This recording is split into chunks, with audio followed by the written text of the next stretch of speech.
However, thank you for showing up, everybody. I would like to get started as soon as we can.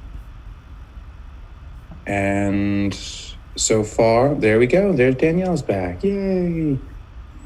All right, great. Hello, Danielle's back. Wayne's up. All right, good. So we are getting there. Just about ready. Now, let's see, who are we missing? Amy. I thought I saw Amy still here. Brenda, who's only here for her CECs. Laura, we couldn't reach today. Nikki, who was only here for her CECs too, so she will not be back. Joanne, I believe I did not see. She's one that I believe we're missing. So Joanne hopefully comes back soon, as well as Melanie. I do not see Melanie here either. No, Melanie. I'm here. Yeah. You're sneaking in the corner there. I do see Melanie. Sorry. Oh, it's not your fault. Thank you. Rochelle is still here. I think I saw her. There she is. Good. And both of my Annas are here. I believe Bauer and Traficante. All right, good. So they are both here. And Danielle just got back in. I see Leah here. Allison's here too. And Wayne. All right, good. So basically the only one we lost then, it looks like, was Joanne. So hopefully Joanne jumps in soon and we can get her in line. Otherwise, it looks like we're all here. 1, 2, 3, 4, 5, 6, 7, 8, 9. All right, cool. Well, we are going to start then, everybody. Let's move forward and do our sun salutations. So before I go any further, is there anyone who I did not get those lecture notes to? Just let me know. Just raise your hand if you didn't receive them. Otherwise, I'm going to assume that you all got them. So if you've had a chance to look at them, you'll have some idea what I'm going to talk about for the next 20 minutes or so, half hour, and then we're all going to do this together. So a sun salutation. The sun salutation is a wonderful workout. The reason for that is because it's a full body workout, and it's also typically used at the beginning of your class. The reason for that has to do with it being a full body workout, and it's a bit of a warm-up pose. What's nice about it is it addresses several poses, and these poses are well-rounded, and you can apply them to almost any sequence where you intend on going. So it's referred to as Surya Namaskar. Surya Namaskar A, Surya Namaskar B. Those are the traditional interpretations of a sun salutation. And some of you might be familiar with what a sun salutation is already, because I'm sure you've done them. If you've been taking yoga for a little bit, most likely you have some exposure to sun salutations. The reason I'm mentioning this is because we teach it a little differently here at AAA ISMA. It's predominantly the same. There's very little variance. However, there is some. So you might be doing the sequence a little different than perhaps you're used to, which is fine because you already know the poses. So now all you really need to do is just learn the sequence. And as I said, it's virtually identical. We break it down into a 12-step process. 12 is an easy number to work with. And this is what we like to do for our sun salutations. So first, I'm going to read them. I'm going to bring up that document that I've been sharing, and I will read the sun salutations, the alignment cues, and what to do. And I have a diagram I want to show you. Once we're finished with the diagram, then I'll show you what it actually looks like to do them. I'll demonstrate them a few times. I'll do them on a couple different speeds so that you can see what it looks like from multiple angles at multiple speeds. Then we'll do them all together as a group so that we can experience them and know what they feel like in our bodies and how we can have an idea of what it's going to be like to teach them. And then we'll teach them. So it works out really well with Zoom. It's not really ideal, obviously, with doing the sun salutation practicum or a lot of other things. However, this is the way life is right now. So we got to be grateful that we have it. Try to imagine what life would be like without Zoom. I mean, it would be really tough to have gotten where we are without it. So just hold tight, and hopefully soon we'll all be able to hug a stranger again and go to the gym, and I just can't wait for life to get not back to normal. I really don't want to say that because I don't think normal is ever going to happen again, but back on track, some sense of normalcy, whatever the language is. Either way, let's work on yoga. So, sun salutations. This is the document here.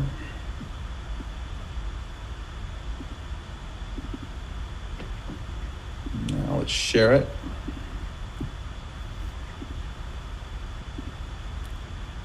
All right, this is where we left off.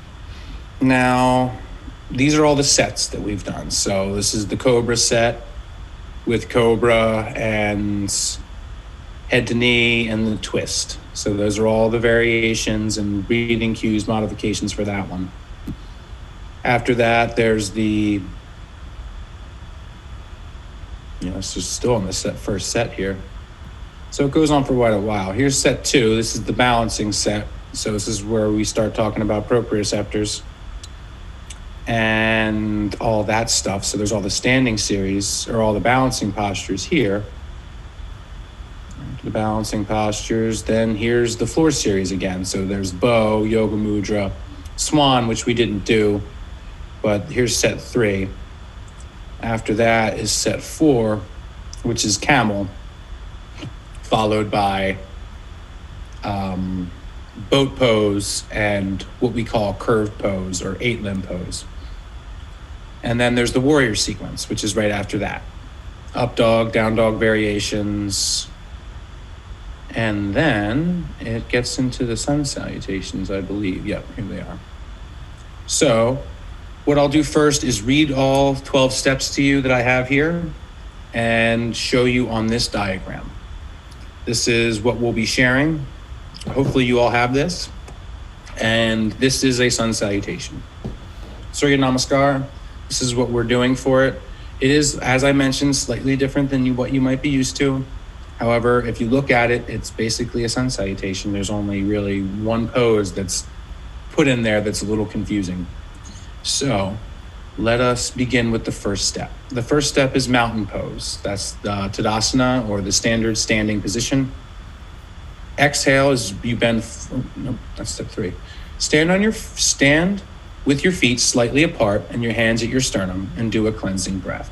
So you inhale your arms up, you exhale your hands to heart center. So that's the start position. From here, that's step 1, right here.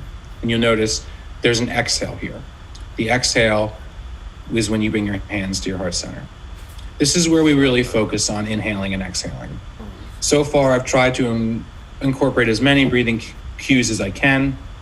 At this point, I try to be very specific with the breathing cues because this is the part of your practicum that you're going to teach. So I want to do it as much as possible. Step 2 is an inhalation. So we just exhaled from step 1, and now we're going to inhale in step 2. Step 2, inhale as you reach your hands upward and bend gently backwards. Backward bending. We call this pose volcano pose. So that's right here. You'll see the individual you'll see the mannequin is pretty much in the same position. The only difference is they're bending backwards. And as I mentioned at the beginning of class, when our inhale's done on movements that are upward, expansive, or requiring strength. So you're expanding here in this pose. Your body is expanding. It's back bending. So you are inhaling as you do this motion.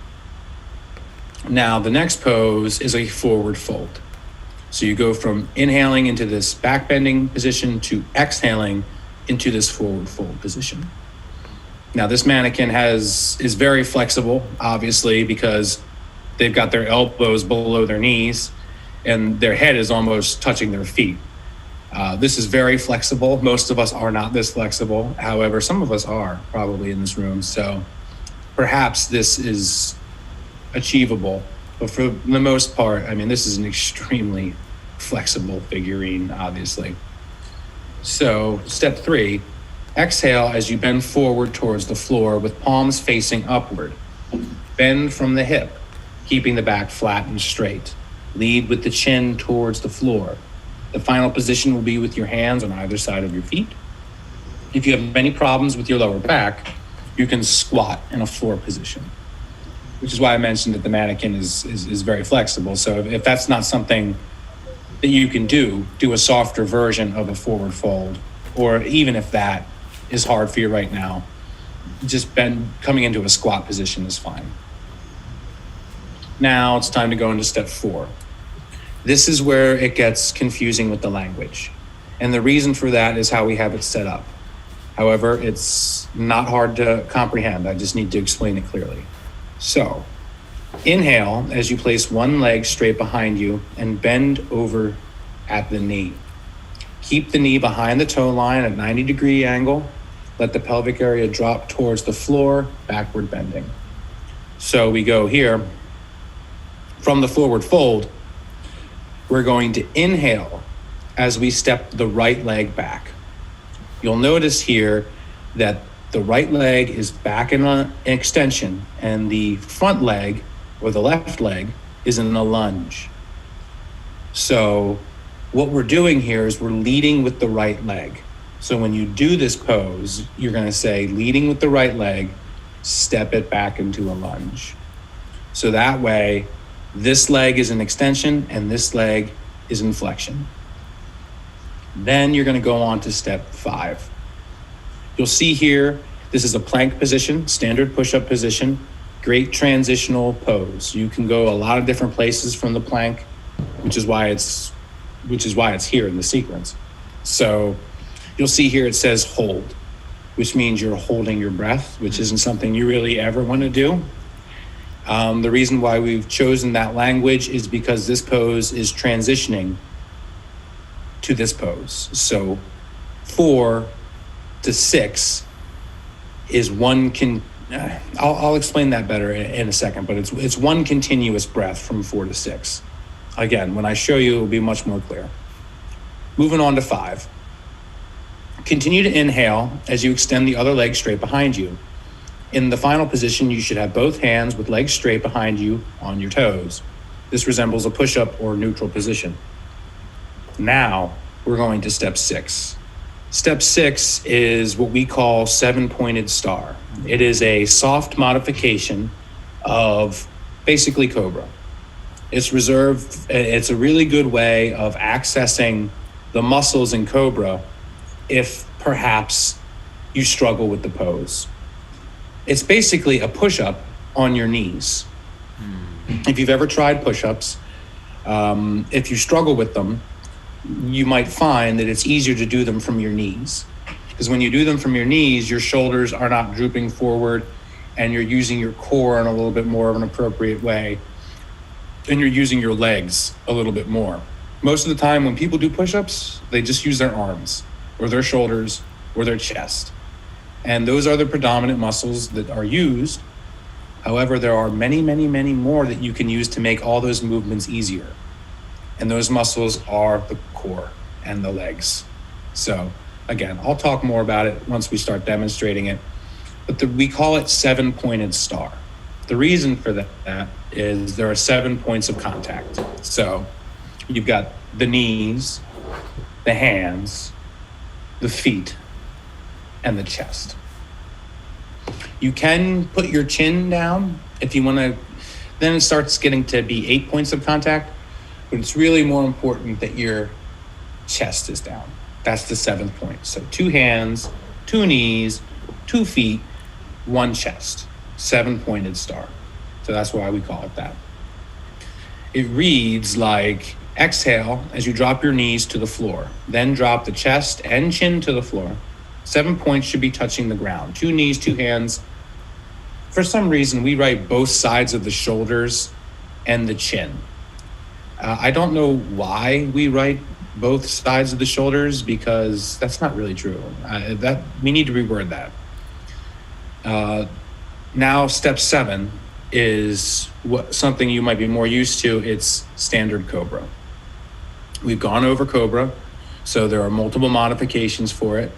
Again, Cobra is the one where your legs are together, your feet are not tucked under, and they're touching the floor. So again, this individual is extremely flexible. Most people cannot do Cobra like that. And however, that is the way it is supposed to look if you can do it. It's an intense back bend. And people don't think of the neck as part of the spine in some cases. Or it's not they just forget that it's part of the spine. There are three parts of the spine. There's the lower, there's the tailbone and the coccyx and the pelvis. That's the lower part of the spine with the lumbar. Then there's the thoracic part of your spine, which is where basically your chest and your back is connected. Then there's the cervical spine, which is your neck, which connects your head to your body. So it is a joint, and it's part of your back. It's an extension of your back, actually. And when this pose kind of restricts that movement, especially if you have neck injury, it's really difficult to get into this pose. But enough of that. Let's read how to do it real quick. Inhale as you push into variation 2 of Cobra, backward bending. Now, steps 8. Step 8 is downward dog. Exhale as you push upwards into a triangle position. Press your heels to the ground and give the stretch to the Achilles tendon. That's step 8. This is a pivotal part of the sun salutation, is this upward downward dog transition. So you'll see here again, super flexible mannequin, heels on the floor, legs totally straight, complete perfect V. That is how it's supposed to look. And it's done on an exhale. The next movement is step 9, which is back to the lunge. So here, you're going to inhale, place one foot between your hands and keep the knee behind the toe line. The legs should be straight behind you. Drop the pelvic area towards the floor.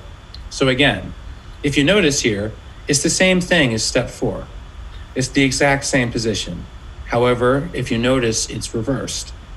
In this position, now the mannequin's left leg is in extension and their right leg is in flexion.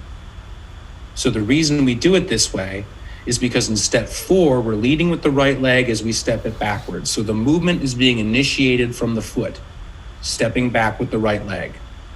Now that we've gotten to this point in the sun salutation, we're still leading with the right leg.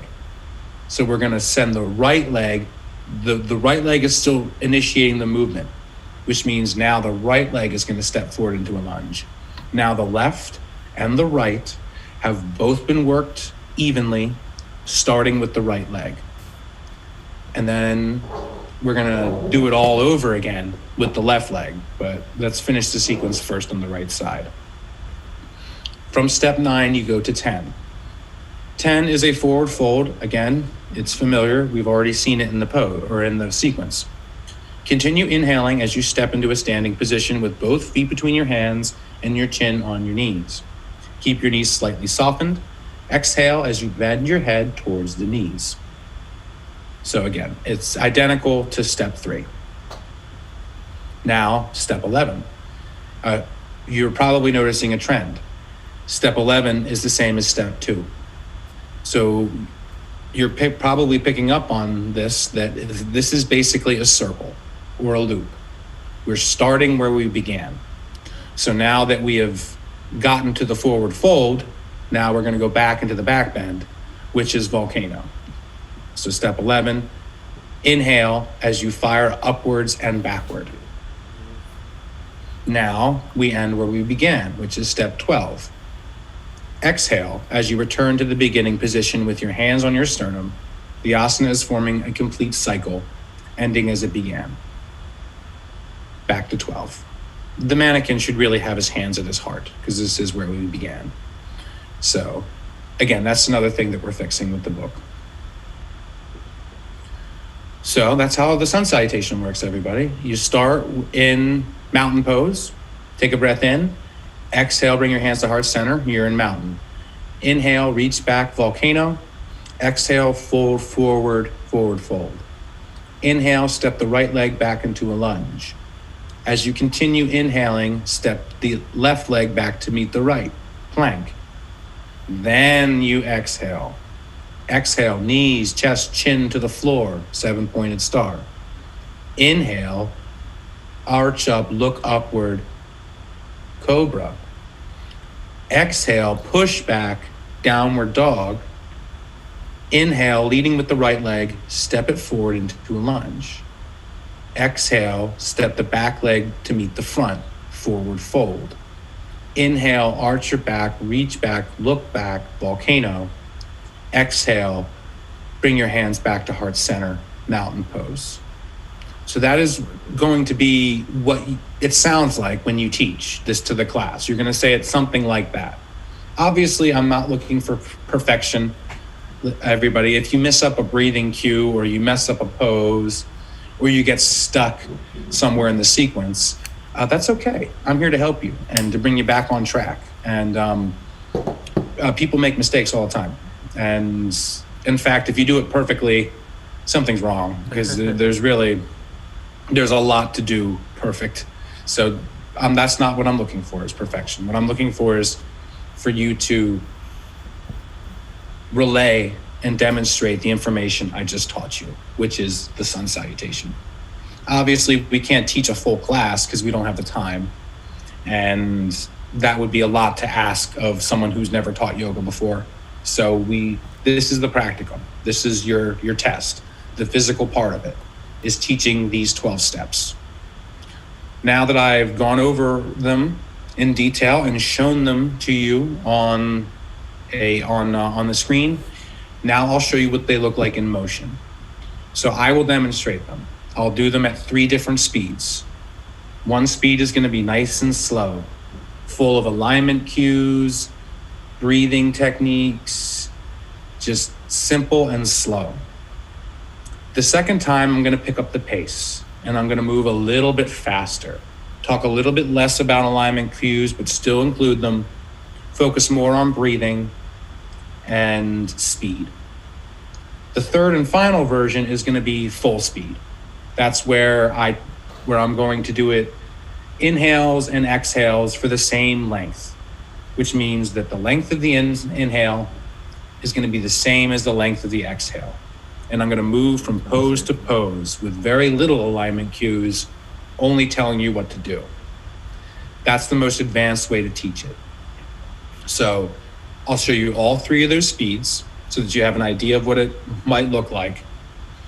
Then we'll do it together at those 3 different speeds so that you can feel what it's like. After that, I'll give you an opportunity to ask questions. Any questions you want about the sun salutations, about breathing, about position, about anything that you want to ask me. And then we're going to pick the order for who's going to present, or the order for when people will present. And then we're going to do it. It won't take long.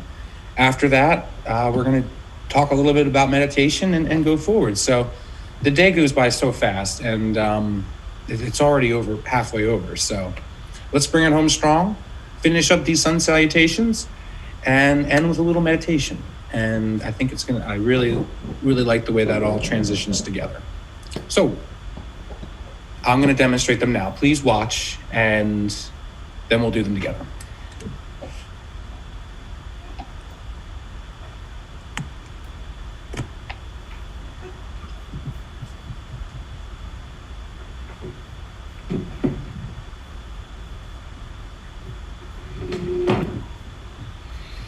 Okay, I have a ceiling fan or a ceiling light right up here that kind of gets in my way when I'm doing my sun salutations. So I might move around my room just to try to not touch it and get as the majority of my body in frame as I can. Maybe you won't see the bottom of my feet. Maybe you won't see the tops of my hands, but you should be able to see enough to see what you need to. So you could just watch along for these first few demonstrations.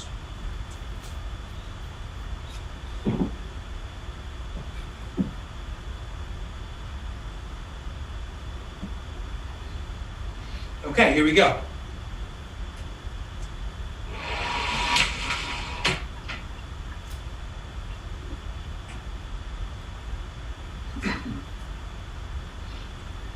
Step 1, Tadasana, mountain pose.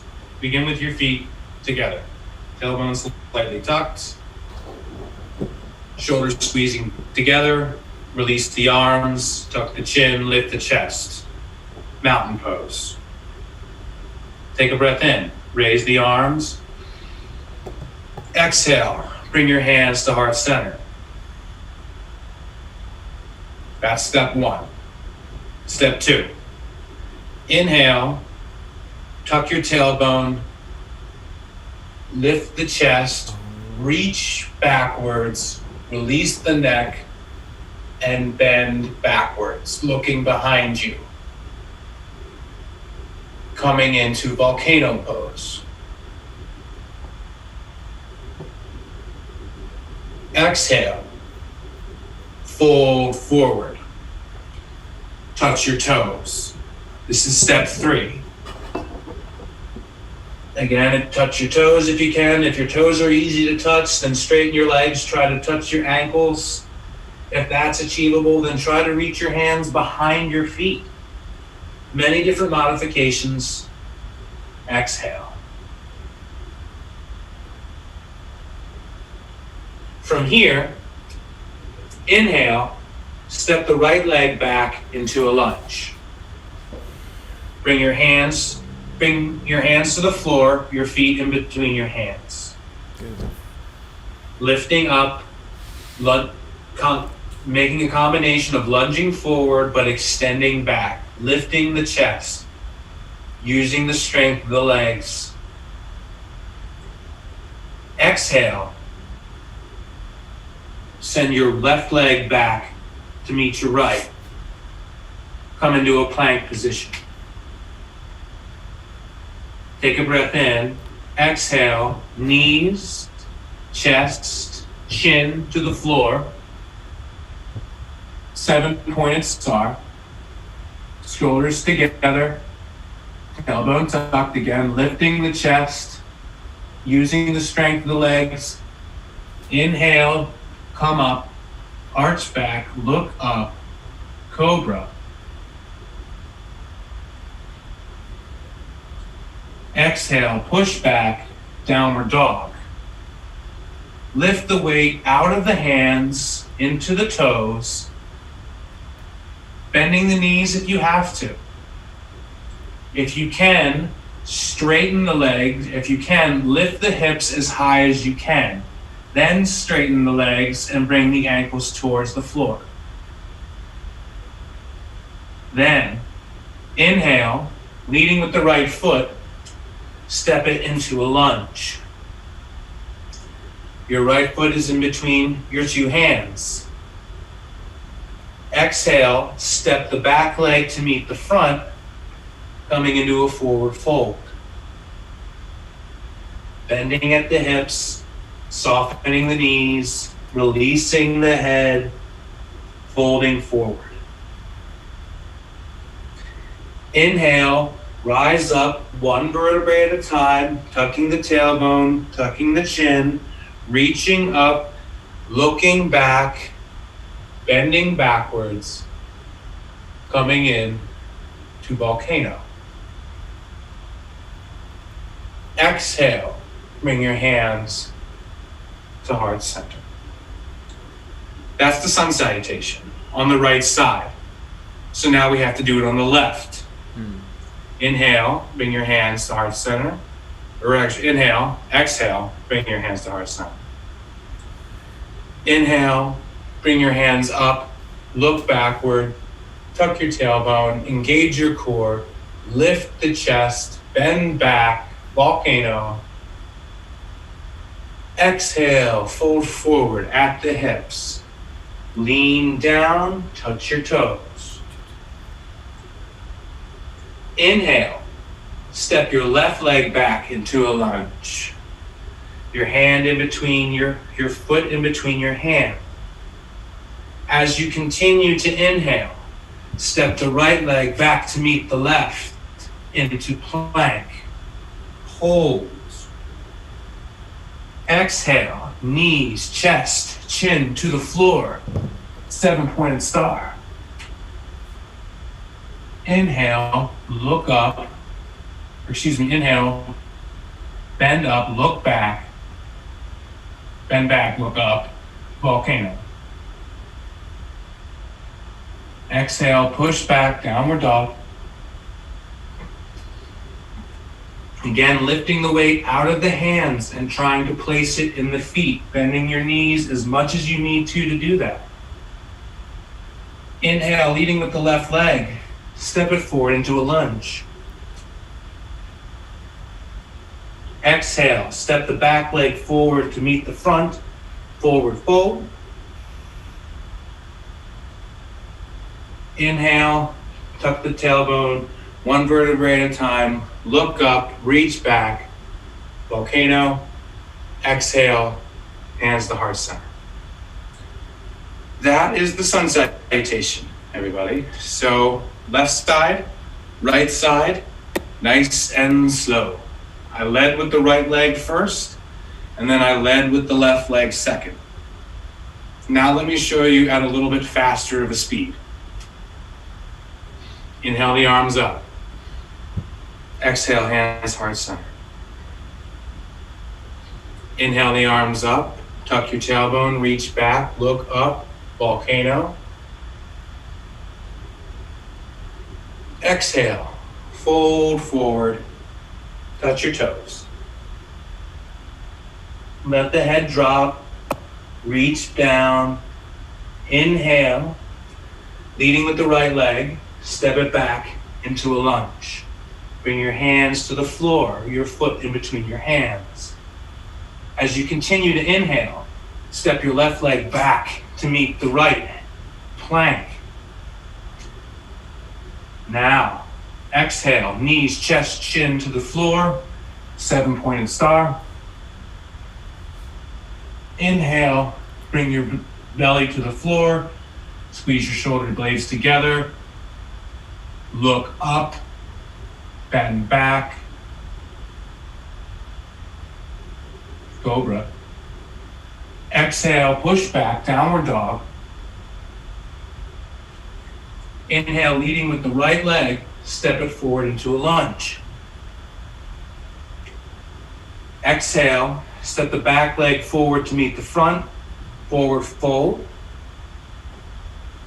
Inhale, tuck the tailbone, one vertebrae at a time, reach up, look back, volcano.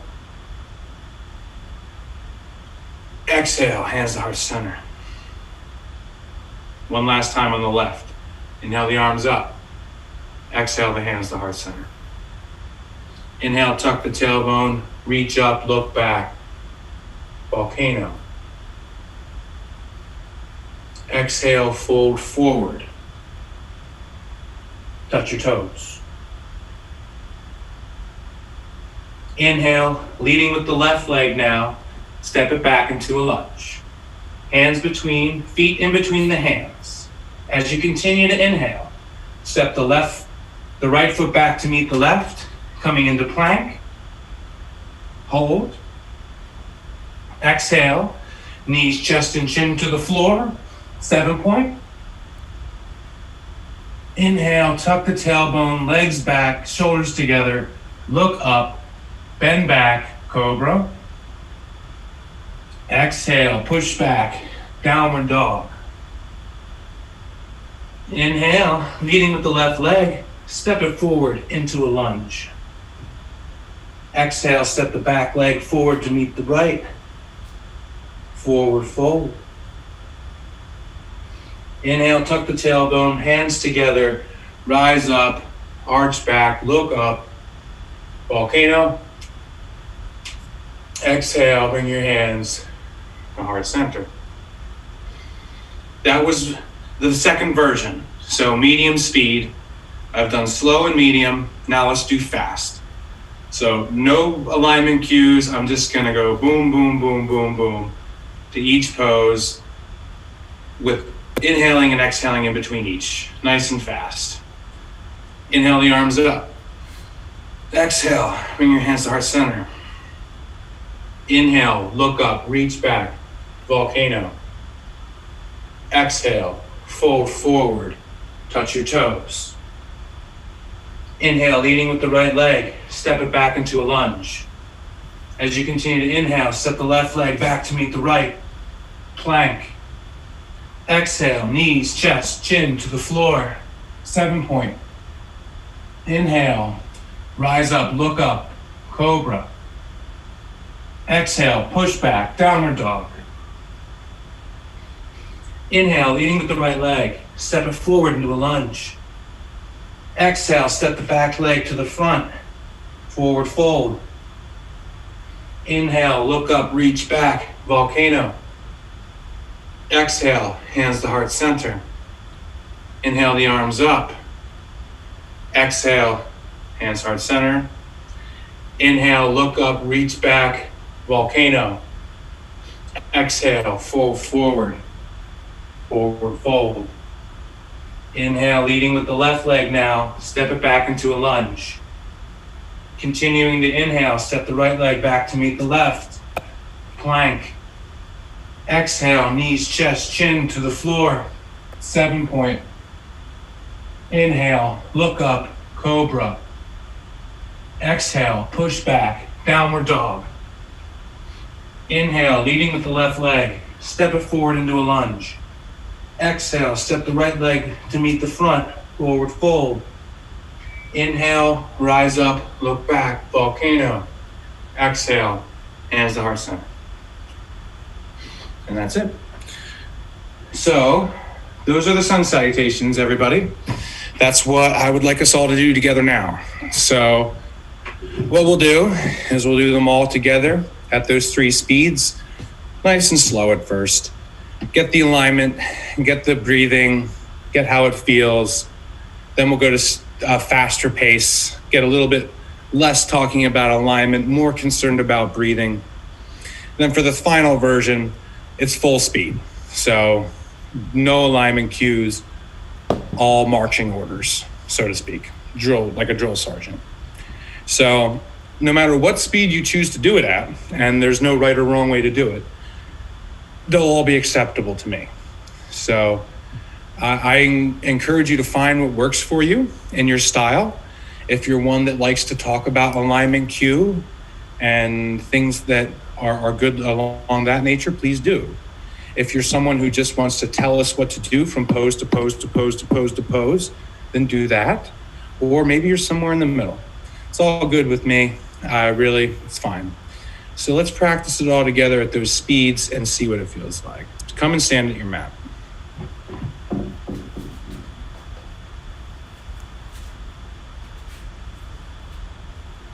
All right, first time through, nice and slow, lots of alignment. Stand with your feet together, hips slightly tucked, engage the core, squeeze the shoulder blades together, tuck the chin, release the hands, mountain pose. Inhale, circle sweep the arms up. Exhale, bring your hands to your heart center. Inhale, lift your sternum, reach your hands back, tuck your tailbone, engage your core, drop your neck. Back bends come from leg strength, engage your legs, coming into volcano. Exhale, fold forward at the hip, extending your spine on the way down, touch your toes. If you can touch your toes easily, touch the backs of your heels. If you can touch the back of your heels easily, try to bring your palms of your hands to touch the floor.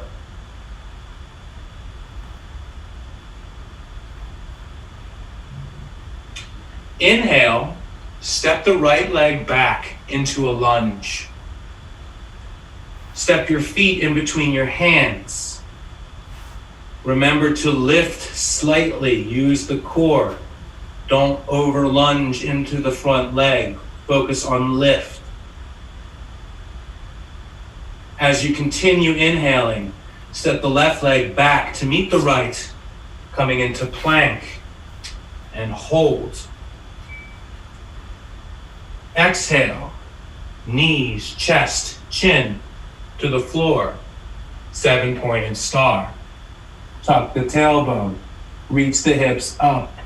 Lift the chin. Look up. Squeeze the shoulder blades together. Inhale. Place your feet on the floor. Squeeze the shoulder blades again together. Come up. Cobra. Bend back. Look up. Exhale. Push back into downward dog. Pedaling your heels if you need to. If you can, bending your knees as much as possible to keep your spine straight and your hips lifted. Working on bringing your ankles to touch the floor. Inhale, leading with the right leg. Step it forward into a lunge. Hand in between, feet in between the hands. Lift the chest. Exhale, step the left leg forward to meet the right. Coming back into a forward fold. Touch your toes, touch your heels. Bring the palms of your hands to the floor, whatever version you can. Inhale, bring the hands together. Tuck the tailbone, roll up one vertebrae at a time, keeping the chin tucked. As you reach the top, send your hands back, tuck your tailbone, release your neck, volcano. Exhale, bring your hands back to heart center. That was the first time. Easy, slow, right side. Let's finish it up with the left side. Inhale the arms up. Exhale, bring your hands to heart center. Inhale the arms up, hands together. Tuck your tailbone, lift your chest, release your neck. Look back, volcano. Exhale, fold forward over your hips. Forward fold, touch your toes, touch your heels, bring your palms of your hands to the floor. Inhale, leading with the left leg, step it back into a lunge. Foot in between hands. As you continue to inhale, send the right leg back to meet the left, coming into plank.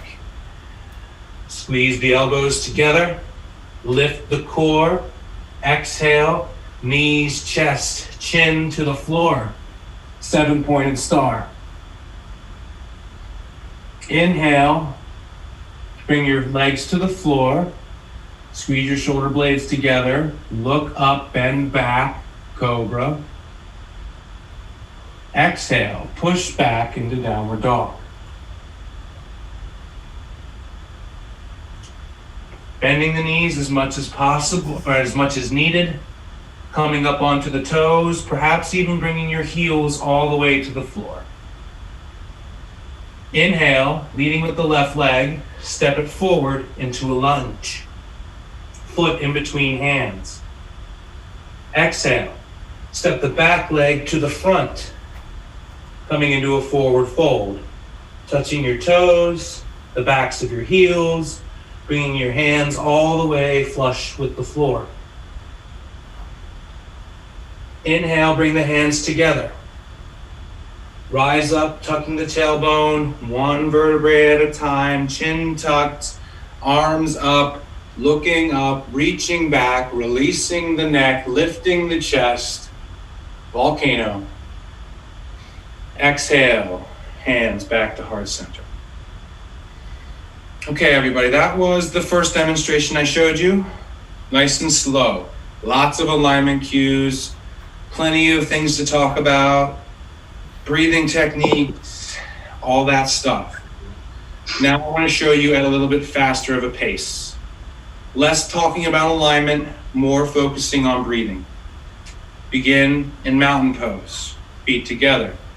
Tailbone slightly tucked, shoulders squeezing together, release the hands, tuck the chin. Inhale, circle sweep the arms up. Exhale, bring your hands to heart center. Inhale, reach up, look back, tuck your tailbone, lift your chest, bend back, volcano. Exhale, fold over your hips. Touch your toes, your heels, the floor, forward fold. Inhale, leading with the right leg, step it back into your lunge. Feet in between hands. As you continue to inhale, step your left leg back to meet the right. Exhale, knees, chest, chin to the floor, 7-pointed star.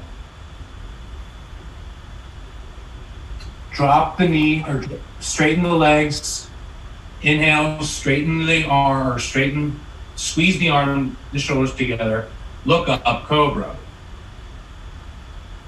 Exhale, push back into downward dog. Bend the knees as much as you need to keep the spine straight. Inhale, leading with the right leg, step it forward into a lunge. Feet in between hands. Exhale, step the back leg forward to meet the front, coming into a forward fold. Touching the toes, heels, or the floor. Bring the hands together. Inhale, tuck the tailbone, come up one vertebrae at a time. Neck tucked, reach up, look back, let go of the neck. Volcano. Exhale, bring your hands to heart center. Inhale the arms up. Exhale, bring the hands to heart center. Inhale, reach the hands up, look up, bend back, volcano. Exhale, fold forward. Touch your toes, your heels, the floor, forward fold. Inhale, leading with the left leg now. Step it back into the lunge. Feet in between hands. As you continue inhaling, step the right leg back to meet the left, coming into plank. Exhale, knees, chest, chin to the floor, 7-pointed. Bring the legs down to the floor, stomach to the floor, squeeze the shoulder blades together, bend back, look up, cobra. Exhale, push back, downward dog. Bringing the weight out of the hands and into the feet, lifting the pelvis as high as you, or the hips as high as you can, trying to straighten your legs. Inhale, leading with the left leg, step it forward, do a lunge, feet in between hands. Exhale, step the back leg forward to meet the front, coming into a forward fold, touch your toes, ankles, heels or floor.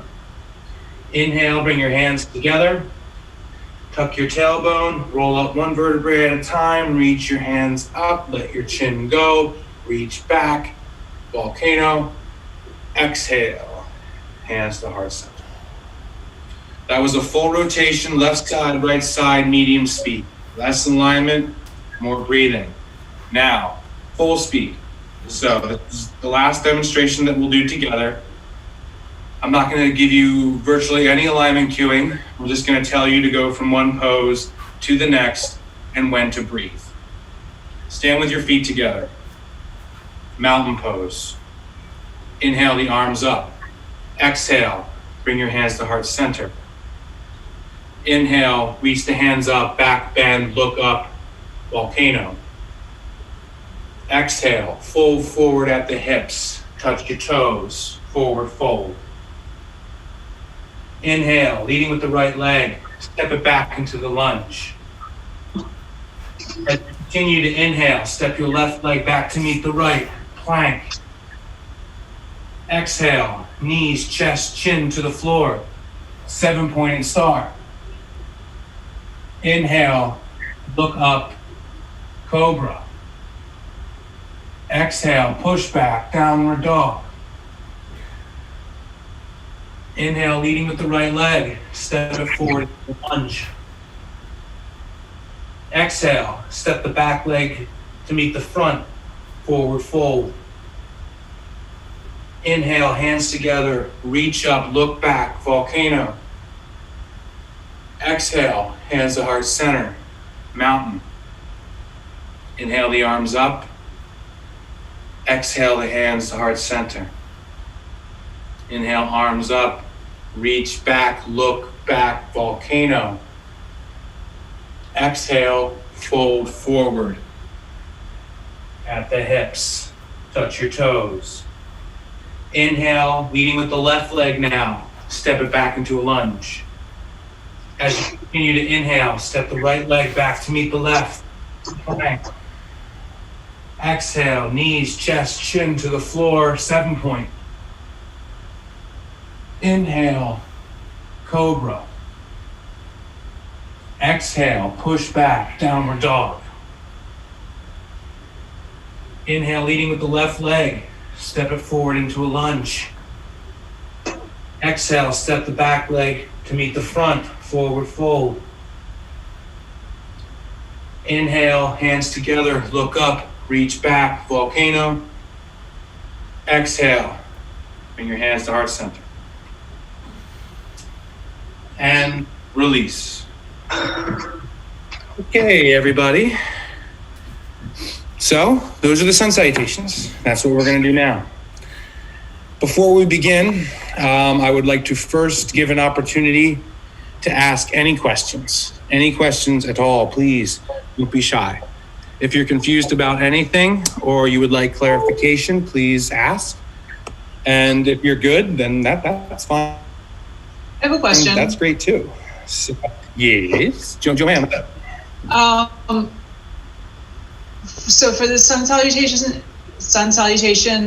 practicum, is it okay for us to modify? Of course. Modify your own poses? Or, Correct. What do you mean by modify? I'm sorry, Well, I have some motility issues. I'm not able to do volcano, so I have do Urdhva Uttanasana, pressing the hands towards the shins and looking up for a back bend instead. That's fine.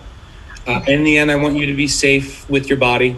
Please don't do anything that's uncomfortable or compromising. You can always tell us what to do if you would like. Instead of actually demonstrating it yourself, you can simply say what to do and we will all follow along. So that's another thing you can do. And then which leads me to this segue. There are two types of yoga teachers and that I have found in my experience. There's the lovey-dovey, nurturing, kind-hearted, gentle type of yoga teacher who encourages you and makes you feel good. That's the kind of teacher I am. And then there's the drill sergeant. There's the tough love, the one who sees you making mistakes and wants to correct them and basically aspire for perfection. They're a drill sergeant. And what's great is that both styles work and that in the end you need to choose the one that works for you. And some instructors, as we learn and develop our skills, become more and more confident walking around the room without having to demonstrate how to do a pose. We simply walk around from student to student and tell them what to do. We don't demonstrate at all. And that is the sign of a really developed teacher, one who does not need to be in the body position to demonstrate it to the class. They simply know, and they can do it standing on their head. Now, obviously, that's a high expectation, and you don't have to be there.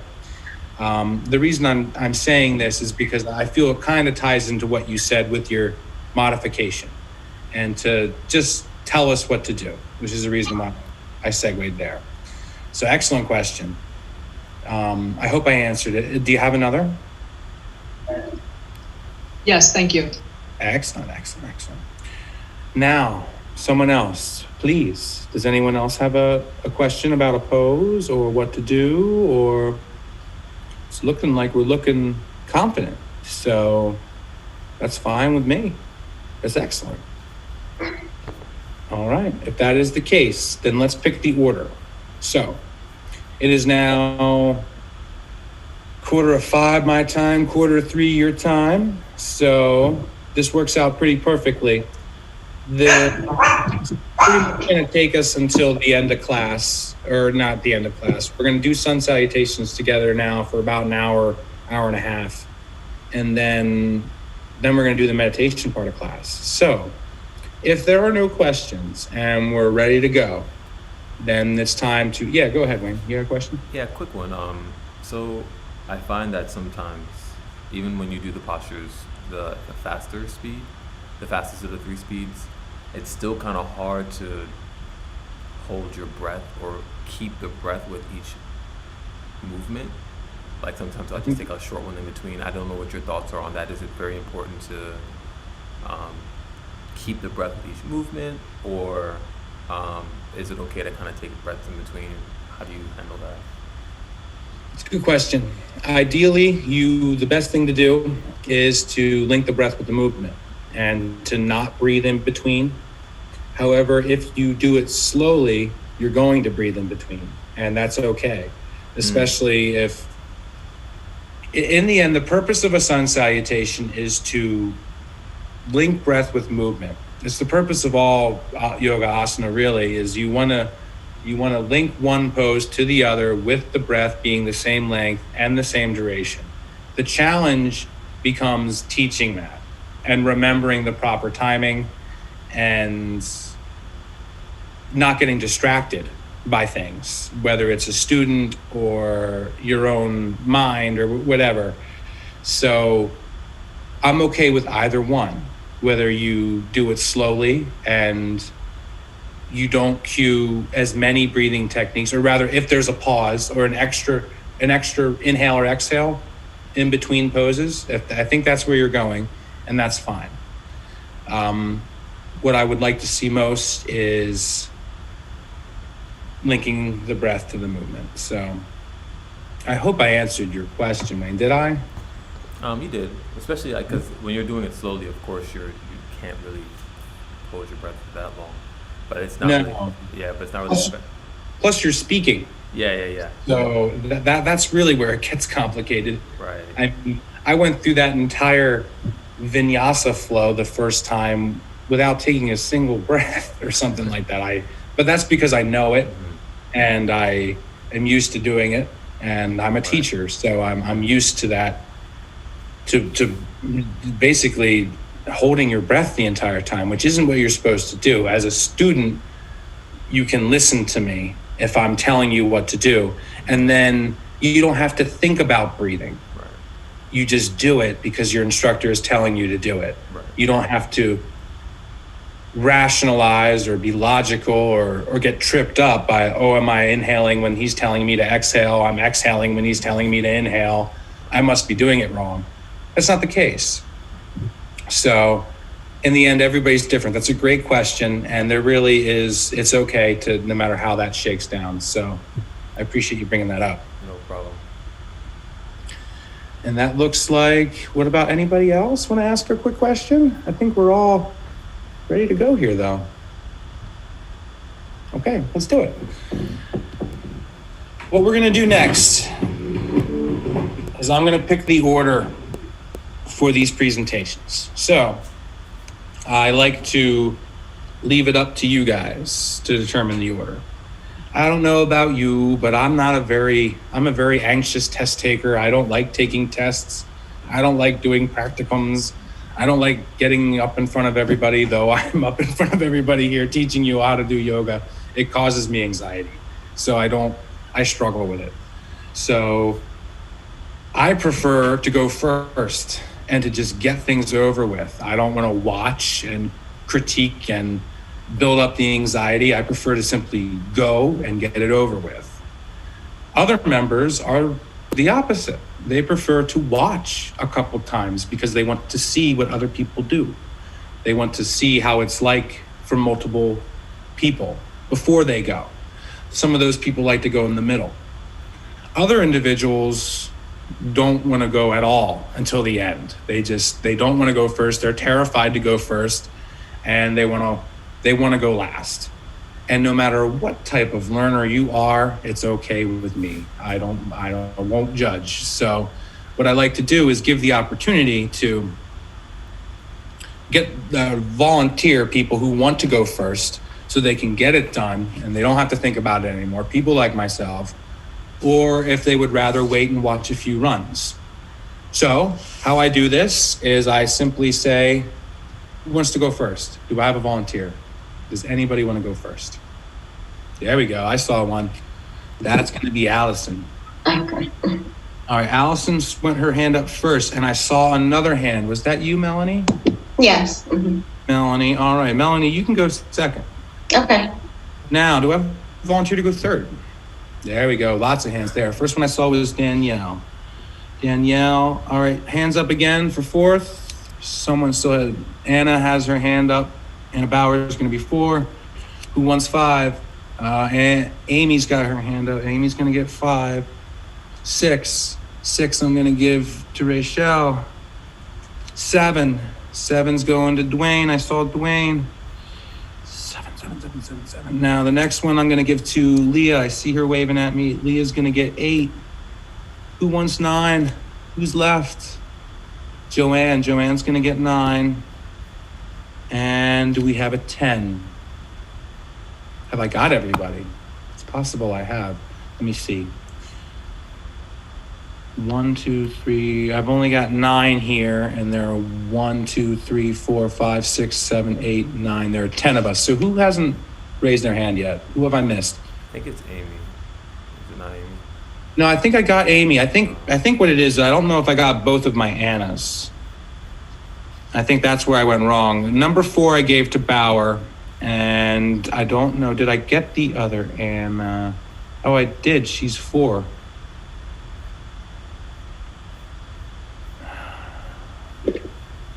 I'll figure this out. I've got Amy as... All right, so let's go back to the order again. We got Allison is 1. We got Danielle is 2. I thought you said Melanie. Yeah, Melanie's 2. I just can't read my writing. Yeah, Melanie's 2. Okay. Danielle's 3.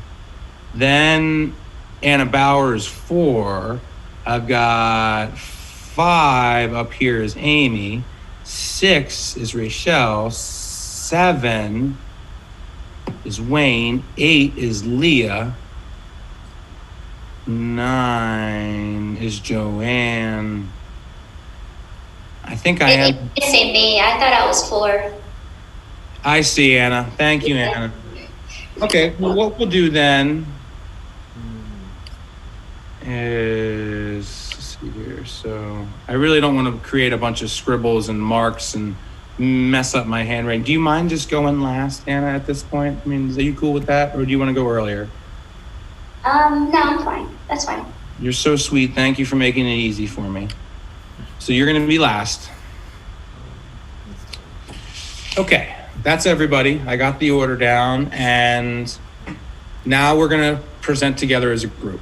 So I am going to take notes. I'm going to watch and write down things you say and offer criticism, critique, but it's not designed to be judgmental. It's designed to improve your skills and things I like, things I don't like, all that kind of stuff. Give you feedback. Feedback's very valuable, no matter whether it's good or bad. Feedback is what you want. So I will give you feedback. Then what you're all going to do is demonstrate it together. So at this point, we've been together on Zoom for a while now. Some of us might be tired. However, if you have a little bit of energy and remaining, I do appreciate if you follow along with these sun salutations. The person who's leading them, it'll be a lot easier if they have a group in front of them to teach. It'll be easier on them. So the more people who do it, I appreciate the better. So we have the order, we have the sequence, we know what we're doing. Now it's time to execute. So we're going to begin. Come to stand at your mat.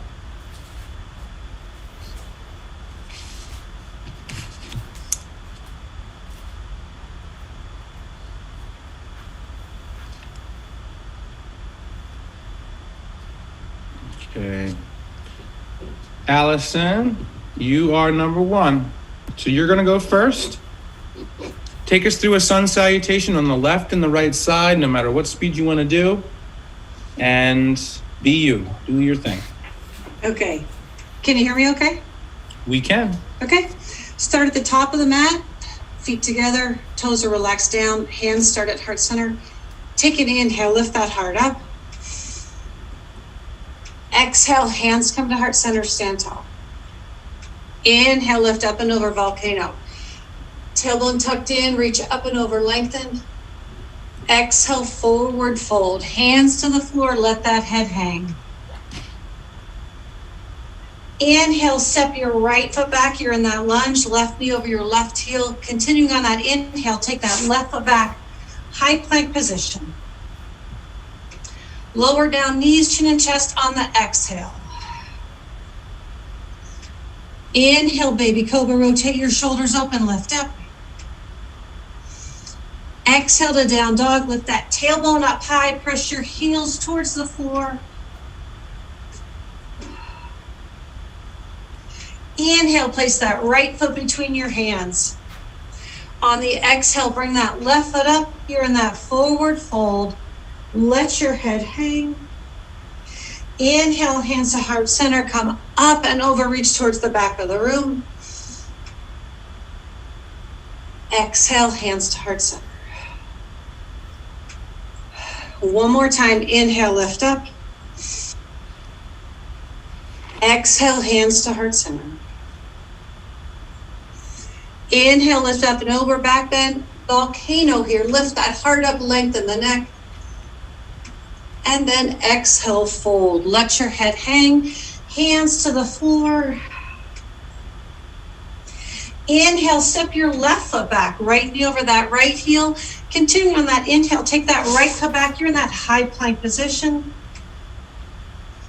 Drop down, knees, chin, and chest on the exhale. Lower all the way down. Inhale, cobra, lift your heart up, lift that chin up. And then exhale to down dog, tailbone up high, looking back between your legs. Press your heels closer to the floor. Inhale, left foot between your hands. Inhale, bring that right foot up, or exhale, forward fold. Hands at heart center. Inhale, lift up and over to the volcano. And exhale, hands to heart center. There you go. There you go. Thank you so much, Allison. Thank you for going first and being Sure. brave. That is what I'm looking for, everybody. It's something exactly more or less like that. She started with toes, hands at heart center. So there was some alignment cues getting into mountain pose. Inhaled, exhaled, hands to heart center. Inhaled into volcano, exhale, forward fold. And again, you had alignment cues in there, which I didn't have time to write down, but something about dropping the head. And there were a few other things in there that I really liked. Inhale the right leg back into a lunge. I love that you said continue to inhale. You got that part message down. Into plank or a push-up position. I'm not sure. And then you had us exhale down. I believe you did say 7-point, or I'm not sure if you mentioned the name of the pose, but you did have us exhale down and then inhale into cobra, which is where you're supposed to be. Exhale, downward dog. Again, you said things like hands towards the floor, let the neck go. Inhale, stepping into a lunge. Exhaling back into the forward fold. Inhaling into volcano. Reach back towards the room and let the neck go. Exhale, mountain. And then we came to the left side. On the left side, inhaled up, exhaled mountain, inhaled volcano, exhale forward fold, let the head hang. Inhale, stepping the left leg back into a lunge, hold and plank.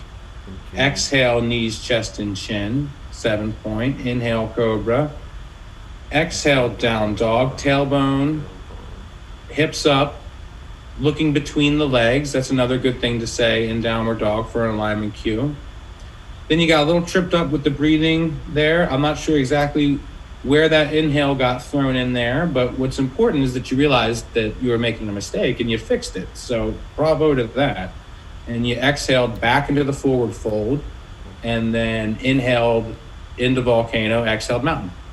So that's what I'm looking for, everybody, is something like that to, again, include whatever alignment cues you want. Try to get as many breathing cues as you can, and include as many names of the postures as you can. So that is excellent. Now, let's move on to the next, and the next is going to be Melanie. Melanie, I have you next. Are you ready, Melanie? I guess. That's Sure. You're ready. Okay. Okay. All right. So you're gonna stand your feet close together. Mountain pose. You're going to inhale as you reach up. Exhale, bring it down to heart center. You're going to reach up to the ceiling and back towards the wall. Go back as far as your body will allow. You're going to exhale to a forward fold. Touch the floor. Reach for your heels if you can. You're going to inhale and step your right foot back into a lunge. Your foot is between your hands. You're going to continue to inhale and step the other foot back to meet your right into a plank.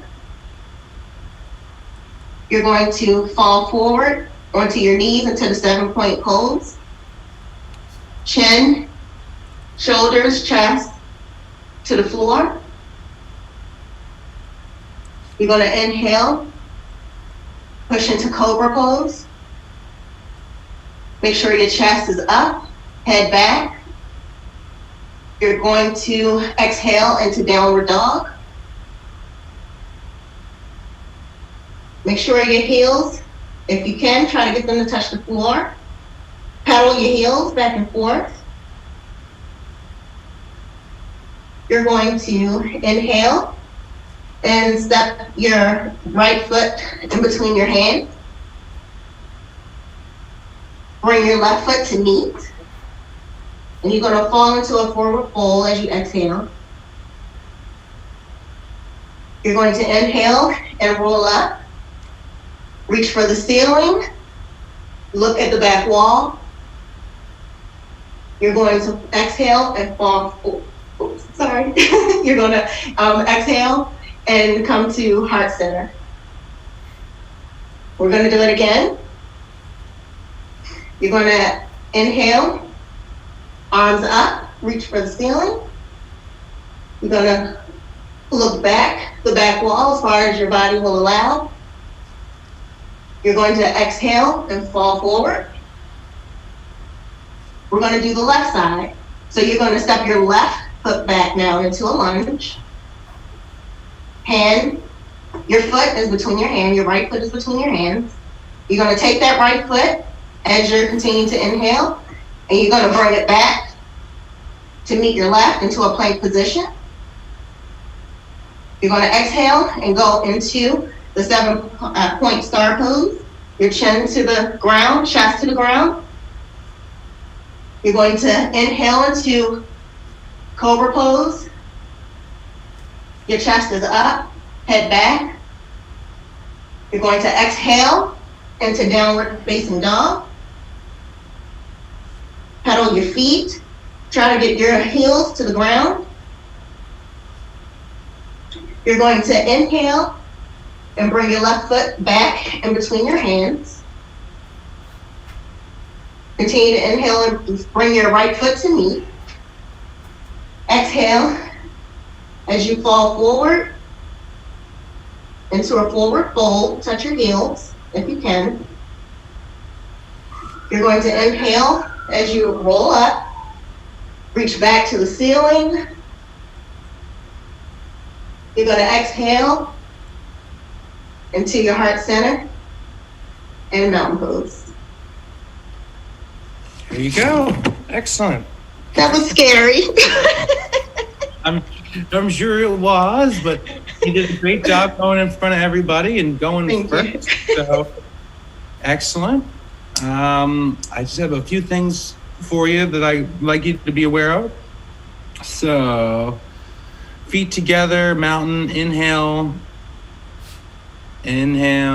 mountain, inhale, rise up, exhale, mountain, inhale, volcano, exhale, fold forward, heels if you can. I like that alignment cue.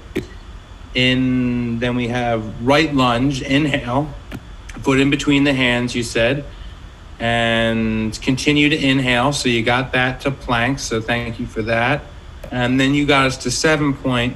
I'm not sure if you had us exhale into 7-point. I wrote down no exhale. Maybe I didn't hear it. And then inhaled into cobra. Even whether you said exhale 7-point or not, you still had the inhale into cobra, so the timing was right. Chest up, head back. Exhale, heels to the floor, pedal the heels. I love those alignment cues for downward dog because I struggle with it, so I do love hearing that stuff. Inhale, right foot back to lunge. Forward fold as you exhale. Inhale, volcano, reach up, back bend. Exhale, mountain.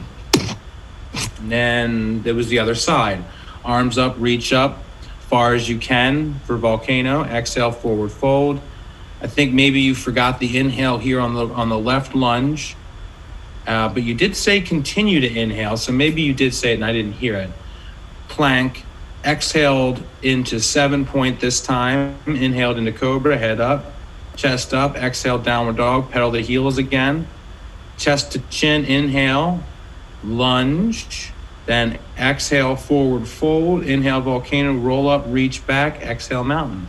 So you got all the poses and pretty much all the alignment cues. Or excuse me, all the breathing cues, and you included lots of alignment stuff. The only suggestion I have is how you tell people where to go. And it's not this is because you're new and you're probably nervous and whatever the reason. As a teacher, and this was just something that was drilled into my head because I did this a lot when I was first learning how to teach. And I'm sure I did it a dozen or so times as we were doing this course today, and I just didn't notice. Try not to foreshadow. Try not to tell people where we're going next. Try not to give them, because it's almost like my instructor explained it to me like this. She says when you do that, you're almost asking for their permission because you're letting them know where you're going, and you're almost subconsciously asking them if that's okay that we go there. Instead of doing that, try to get into the habit of simply telling people where to go. And But do you remember what I said? I don't even remember what I said that gave you that cue. What you said was, we're going to. For almost every single pose, you said, we're going to do this. Then we're going to do that. Then we're going to do this. And that's what I wanted to tell you. And again, it's not it's not to critique your performance. It's it's to show you something that was always encouraged in my yoga experience to try not to do. And other people are going to do it. So I always mention it because you're not going to be the only one who does it. I mean, we're all going to do it. So it was just something I wanted you to know. And thank you. Absolutely. And everything else was spot on. Okay, thank you so much. You're welcome. Now, let's move on to our next leader, and that's going to be number 3. And I got Danielle as my number 3. So Danielle, are you ready to present? You ready to go? Can you hear me well on my mat here? It's a little soft, but yes, we can hear you just fine. Go ahead. Okay. Everyone let's meet at the top of our mat and come into mountain. Relax your shoulders gently down and back. Taking a deep inhale, arms lift, reaching high overhead. Exhale, bring your hands to heart center. Inhale, arms lift up, deep or slight back bend into volcano, if you will. Exhale into your forward fold. Head is heavy, spine lengthens down. On your next inhale, with your right foot, step back into a low lunge. Continuing to inhale, meet back at plank. Exhale, bring your knees, chest, and chin to the floor into 7-pointed star. Inhale, lift to cobra. Exhale into your downward dog. Take a moment to press back and lengthen down through the heels. Inhale, bring your right foot forward into low lunge. Exhale, step up to forward fold. Inhale, arms lift high, deep or slight back bend into volcano, if you will. Exhale, bring your hands to heart center. We'll continue this on the other side. Deep inhale, arms lift, reaching high overhead. Exhale, knee at heart center. Inhale, reach your hands toward the wall behind you into volcano. Exhale into your forward fold. Stepping back this time on the inhale with the left foot into low lunge. Continuing to inhale, meet at plank. Knees, chin, and chest to the floor to 7-pointed star on the exhale. Inhale to cobra. Exhale into your downward facing dog. Take a moment to breathe into your downward dog, pedaling out the legs if you will. Left foot forward into low lunge. Exhale, bring your right foot forward to meet, folding deeply into your forward fold. Inhale, arms lift, reaching back toward the wall behind you into volcano. Exhale, arms meet at heart center. There you go. Excellent, excellent, excellent.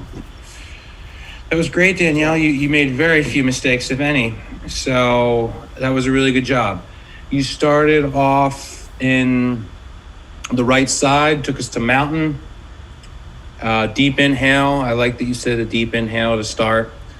And then got to mountain pose, and then inhaled into volcano.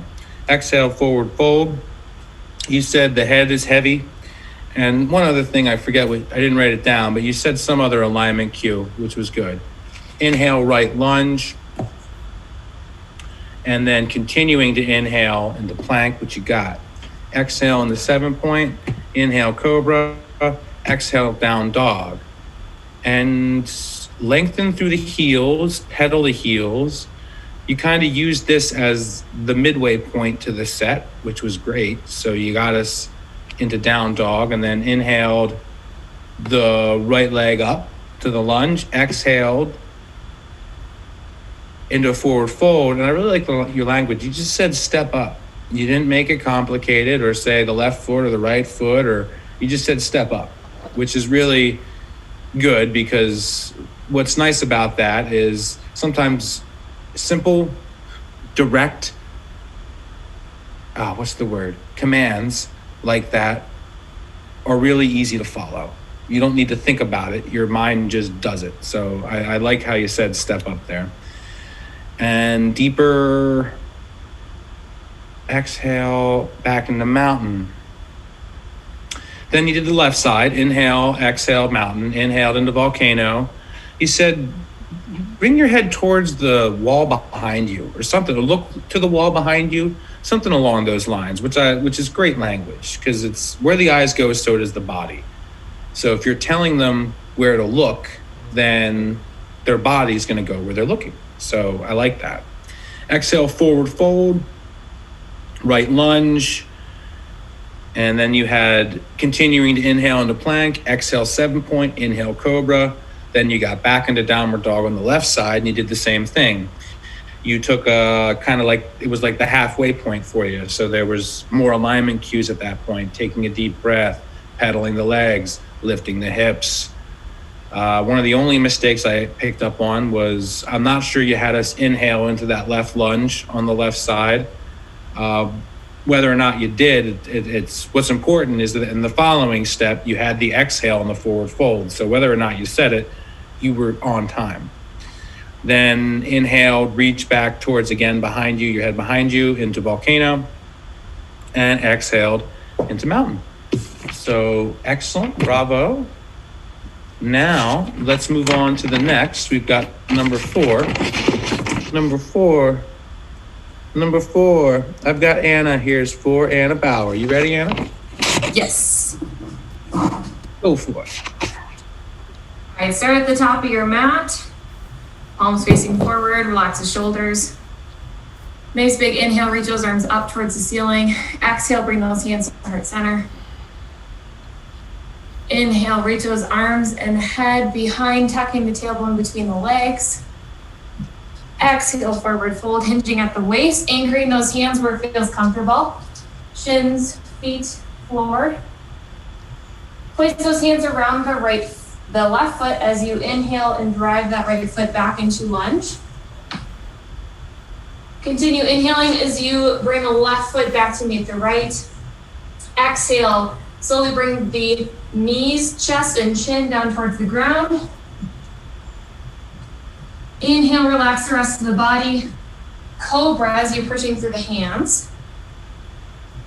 Exhale, tuck the toes underneath the heels. Push the hips over the heels behind, driving the chest towards the thighs. Pedaling the heels here if it's comfortable. Inhale, drive that right foot between the hands. Lunge. Exhale, left to meet the right, forward fold. Inhale, hands to heart center, reaching up towards the ceiling all the way behind. Head follows. Tuck the tailbone between the legs. Exhale, bring those hands to heart center. Inhale, nice big reach up towards the sky. Exhale, hands to heart center. Inhale, arms up overhead, reaching behind. Eyes follow, tuck the tailbone. Exhale, hinge at the waist, forward fold. Anchoring those hands where it's comfortable.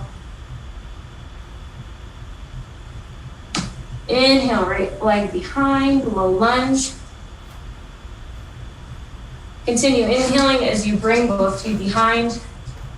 Exhale, slowly lower the knees, chest, and chin. Inhale, relax the rest of the body. Bring that chest up off the ground. Exhale, tuck the toes underneath the hips, or the heels, hips back towards the heels. Press that chest into the thighs, reaching that way back. Inhale, left leg between the hands. Low lunge. Exhale, both feet meet, forward fold. Inhale, hands to heart center, reaching up towards the sky. Volcano, tucking the tailbone between the legs. And exhale, hands come to heart center. I think I messed up on the legs going back and forward. Oh, it's okay. No one I can't remember which foot went back or forward. No, you did a really good job. Absolutely. There was, sounds like you've done this before. I could be wrong, but it does sound like you've done this before.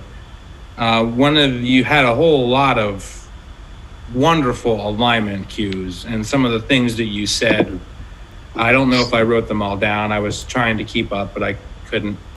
And my point is, I really liked how you got us from pose to pose in terms of the language you used for describing the movement. You didn't always say the name of the pose. In fact, you missed that quite a few times. However, you knew where you were, and your breathing was on time, and you got us to the next pose. You told us what to do. So I'm not gonna be upset that you didn't say the name of the pose, because, I mean, you knew where you were going. Would The would only- you say in like a regular yoga practice that it's you should be saying each pose as you get into it? It's a topic open for discussion. And you could really go either way. You know, some people would tell you, no, do what you did and don't say any pose names in English or Sanskrit, just go through. And other people will say, don't do that. Tell them what pose you're in or what pose you want them to be in, so that they can subconsciously just do it, especially if they've done it a million times. Right. So, but again, there are strengths and weaknesses to both strategies. So what I like about the way you did it was I'll say what I said in the beginning, which comes back to your alignment cues. You were saying, let's just start here. What did you say? Relax the shoulders in the mountain pose. Inhale, volcano, exhale, forward fold, right leg back, place the hands down, inhale, no plank, exhale, 7-point, inhale, cobra. In the cobra, you said relax the body, which was a cue that you were using. And one thing that I really liked, it was the downward dog was my favorite part. You said something like drive the feet to the hands, or I forget exactly what you said, or dive down. But whatever it was, I'm sure the class was able to visualize it in their head as you were explaining it. So tuck tailbone, or exhale, forward fold, inhale, volcano, tuck tailbone, mountain. Then we went to the left side, started with volcano. You had us inhale into it, exhale, forward fold, anchor the hands where comfortable, I think you said here on the forward fold, which was, I really like that language. Inhale, lunge, continue inhaling into the right lunge, or rather continue inhaling into plank, which again, you didn't say plank, but you did say continuing to inhale and demonstrated plank. Exhaled into 7-point, inhaled into cobra, exhaled into downward dog, inhaled into left lunge, exhale, forward fold, inhale, volcano, exhale, mountain. So it was all very good. That was excellent. Well, Now, thank you for the feedback. absolutely. Thank you. You're most welcome. I love giving feedback. It's really, I try to say as most constructive things as I can without being judgmental, because that doesn't get us anywhere. But at the same time, you've got to critique people, because if you don't get any feedback, you never really learn. So thank you for saying that. Now, let's move on to our next leader, and that's going to be where am I? I just did it. So I'm on 5. 5 is. Actually, I think I've got Amy as 5. Okay. Amy, you go 5, and then I think I heard Rachel saying her name next. Maybe I was wrong, but she is after. So let's do Amy now. Okay. And take it away, Amy. Okay, come to standing in mountains, stand tall. Take a deep inhale in, sweep your arms up. Bring your hands to heart center. Exhale back into volcano. Inhale to forward fold. Exhale, step your right leg back into lunge. Inhale, bring your leg back to meet that one into plank. Exhale, come into 7 points, knees, chest, and chin to the floor. Inhale to cobra. Exhale to down dog. Inhale, bring your right foot in between your hands back to lunge. Exhale, bring the other foot to meet. Bring your hands together, slowly rise back into volcano. Exhale, bring your hands to heart center. We're going to do it on the other side. Sweep your hands up. Exhale, bring your hands to heart center. Inhale back to volcano. Exhale, forward fold. Excuse me. Step your left foot back. Exhale. Inhale, bring your right foot back to meet in plank. Exhale, drop your knees, chest and chin to the floor, 7 points. Inhale to baby cobra. Exhale to down dog. Bring your left foot back between your hands. Inhale. Exhale, bring your right foot to meet the left, forward fold. Bring your hands together. Inhale back to volcano. Exhale, bring your hands to heart center.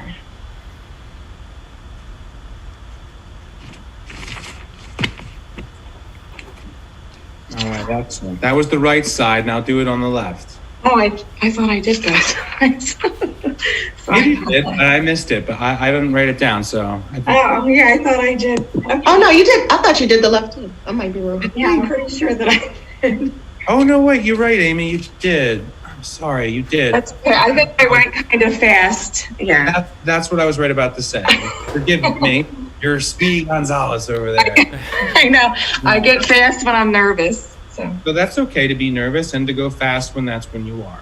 What's important is you did that quickly. And that's one of the things I really liked about it, was because there was no alignment cueing at all. You just said, do this, do that, do this, do that, do this. I was having trouble keeping up with you. And inhaling mountain, exhaling. I had my alignment, my breathing cues all messed up here because I was trying to keep pace with you. And I do think you were correct though, but I had inhaling mountain, exhaling volcano, which was reversed, but you probably had it right. Inhaling forward fold. And I had trouble keeping up between the forward fold into plank or into lunge, into plank, into 7 point. And then I finally caught up with you, but that's just because I'm taking notes. I'm sure the people who were doing it along with you were able to do it. So exhale 7 point, inhale cobra, exhale down dog, inhale right lunge, inhale right lunge, exhale forward fold, inhale volcano, exhale mountain. That was the first side. Second side, inhale volcano, or you did mountain pose, inhaled, exhaled, inhale volcano, exhale forward fold, left leg back lunge. And then I have a series of exhales here and no inhales because I was trying to keep up with you. But exhaling into plank, exhaling into 7 point, which is where it begins. You definitely want to be exhaling into 7 point, inhaling into cobra, exhaling into down dog, inhaling into plank, exhaling into forward fold, inhaling into volcano, exhaling into mountain. So there you go. There you go. Thank you so much. Thank you. Absolutely. Now let's move on.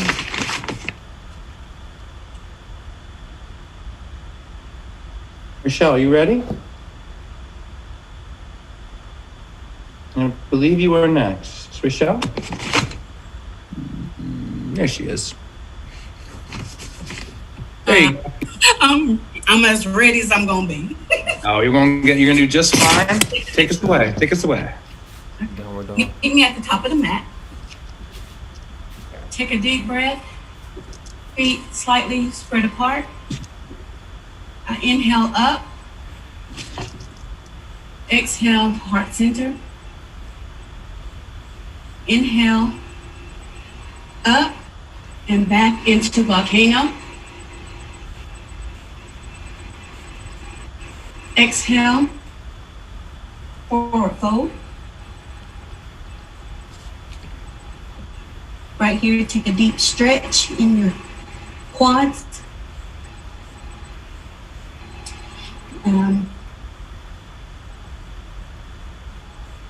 Inhale, right knee into a lunge.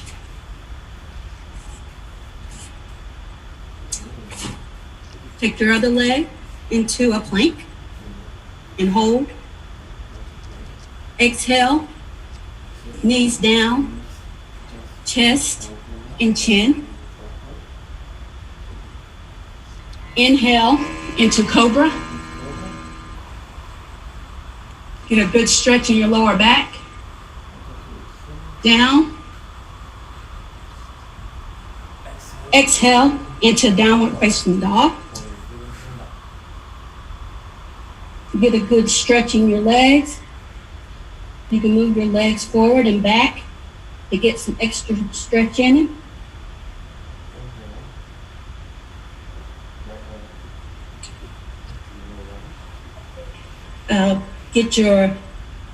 Pull your right leg up back into the lunge. Pull your left leg into a standing position. Bring your hands back to heart center. Pull up slowly, vertebrae by vertebrae. Go up into volcano.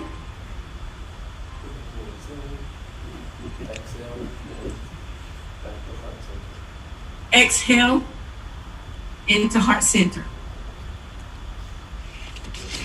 Now we're going to go to the left side. The left side needs some love. Go back into the mountain and breathe. With your hands up, touching the sky. Exhale, bring into heart center. Inhale into volcano. Exhale, forward fold. Get your nice stretch.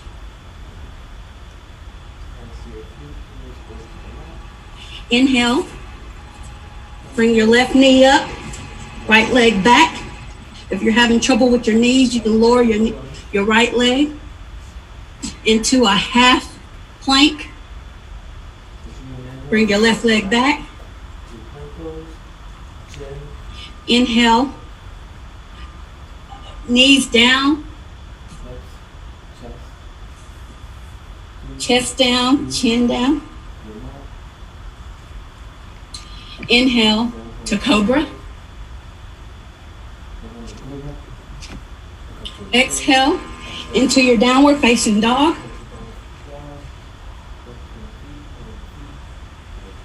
Bring your left knee back up and your right leg to join.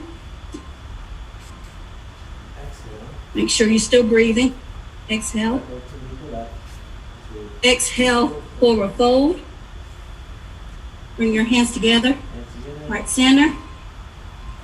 Come up slowly, vertebrae by vertebrae. Inhaling into your volcano. Get your good stretch in your back. Exhale, heart center. There you go. There you go. All right, excellent. Gotta work on it. So it's okay. I've got a lot to work on myself, so don't worry about that. Let's see. Meet up at the top of the mat. Meet me at the top of the mat. I love how you said meet me at the top of the mat. That just made me feel part of the group there. And I just like how you said to meet me. So it's an invitation of trust, which is my point, and I like that. Inhale up, exhale heart center. Inhale up into volcano. You said let your head go back, I believe.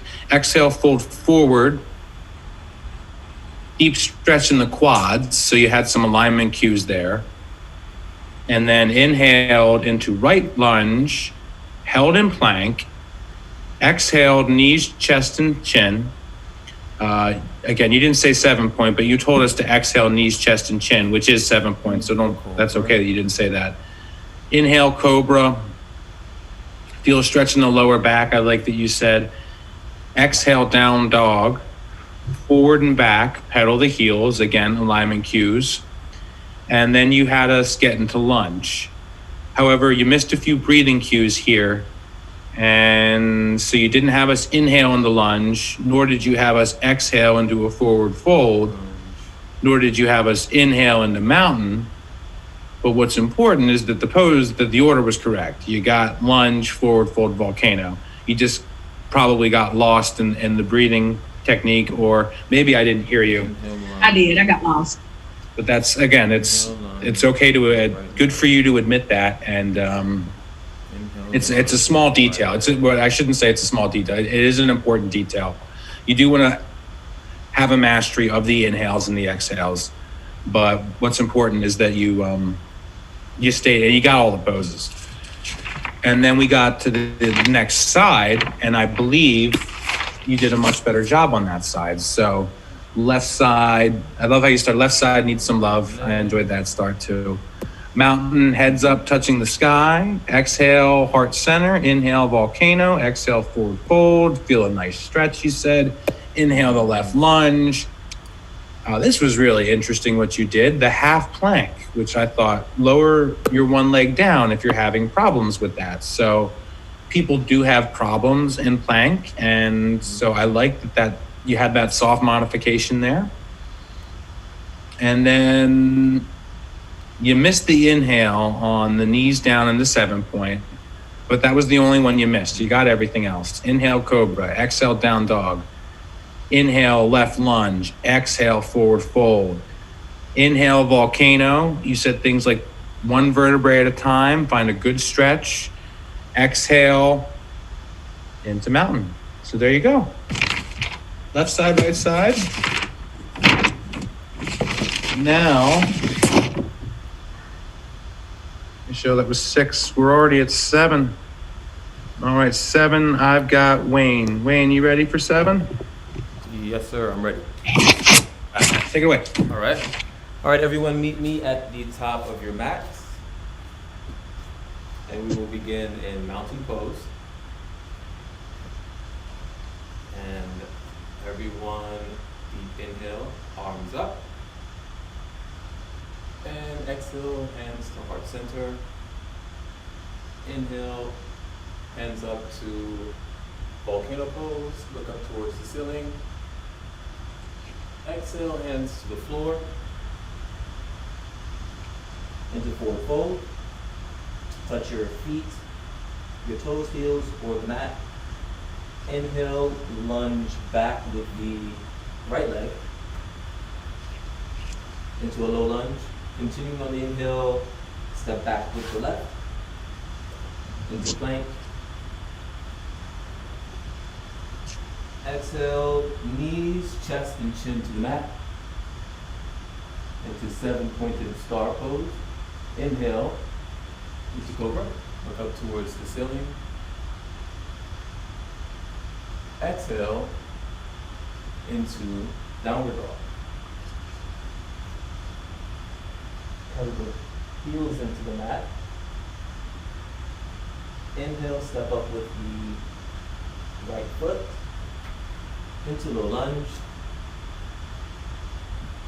Then exhale. Bring the left foot to meet the right. Into forward fold. Hands together, heart center. Inhale. Up, vertebrae by vertebrae, into volcano. Look up towards the ceiling. And exhale, hands back to heart center. And we'll do this on the other side. So again, deep inhale, hands up towards the ceiling. And exhale, hands to heart center.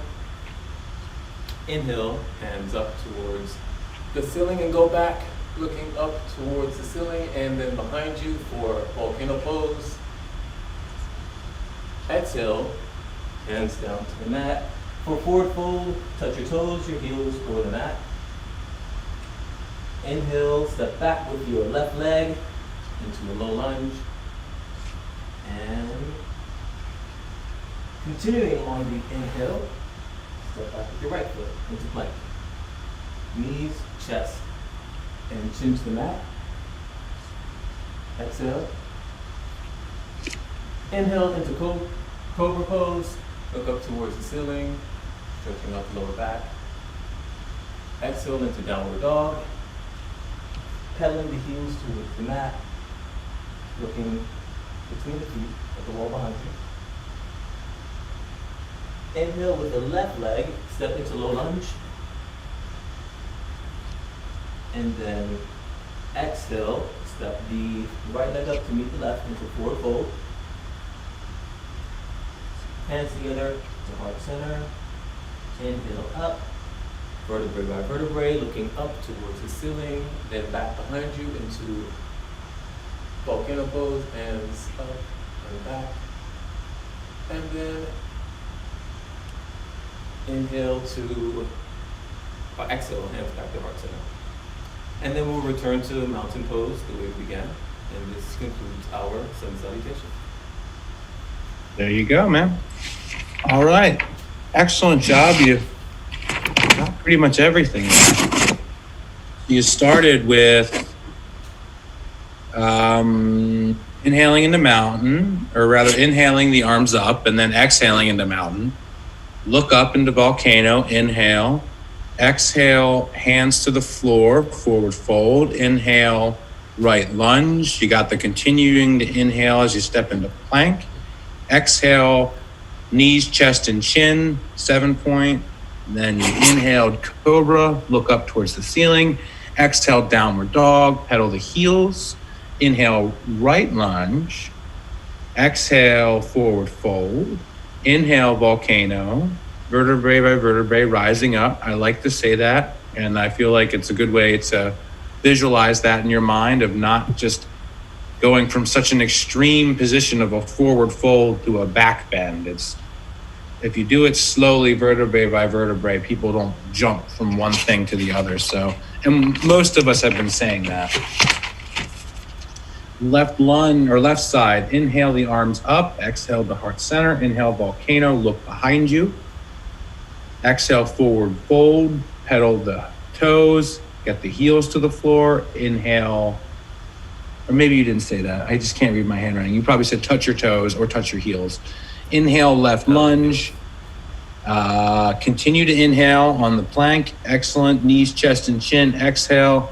Inhale, cobra, look up towards the ceiling. Exhale, down dog, pedal the heels, looking for the wall behind you. Inhale, right lunge. Exhale, forward fold. Inhale, volcano. And vertebrae, again, vertebrae by vertebrae, head looking back. And you got the right breathing technique at the end with the exhale. So great job, Wayne. You got pretty much everything. So that is good. I hope you found the right style to the question you were asking between alignment, cueing, and telling us what to do. And whatever you chose, I loved it. So I did, yes. Thank you, sir. All right, now got one more piece of paper, and then I'll have to go get more. But I do have enough. I do have one last piece that I can do for. We're on 9 already. Man, we're almost done. So 9. I got Joanne next. Joanne, are you ready? Oh no, we skipped 8. Let's do Leah. That's what I did wrong. I'm sorry, Joanne. You're gonna go next. Leah is next. So let's do Leah. All right, everyone, join me at the top of the mat. All right, make sure your feet are grounded. All right, inhale, arms above, bring your hands down to center. Exhale, mountain pose. All right, inhale, arms behind your head, eyes going with you. This is volcano.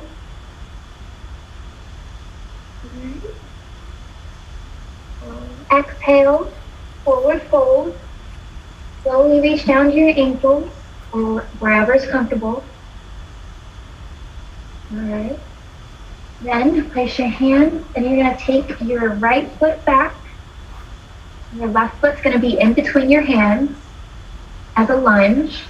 And then continuing that inhale, you're going to place that left foot back. And then we're going to go down to a 7-point star.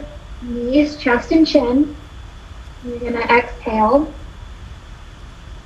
And then inhaling, chest down to the floor, looking up for cobra.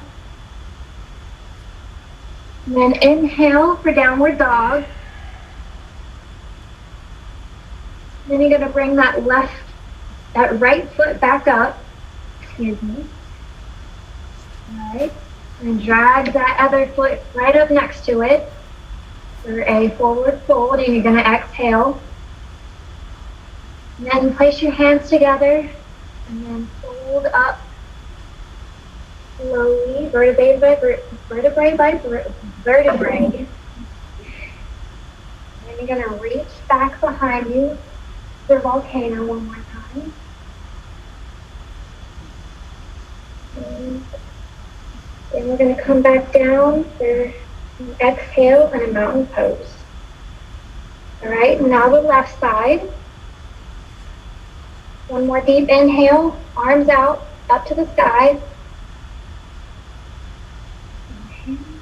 Exhale. And then you're gonna go back to volcano. You're gonna exhale, and then exhaling, we're going down to forward fold.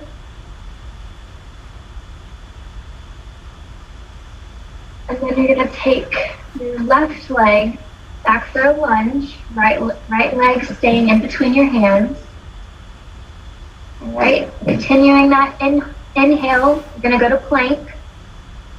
And then down for 7-point star, knees, chest, and chin for an exhale. And then inhale, cobra, looking up to the sky. Exhale, downward dog. Shake out your legs with your knees, pedal on. And then you're gonna inhale again, taking that left leg forward.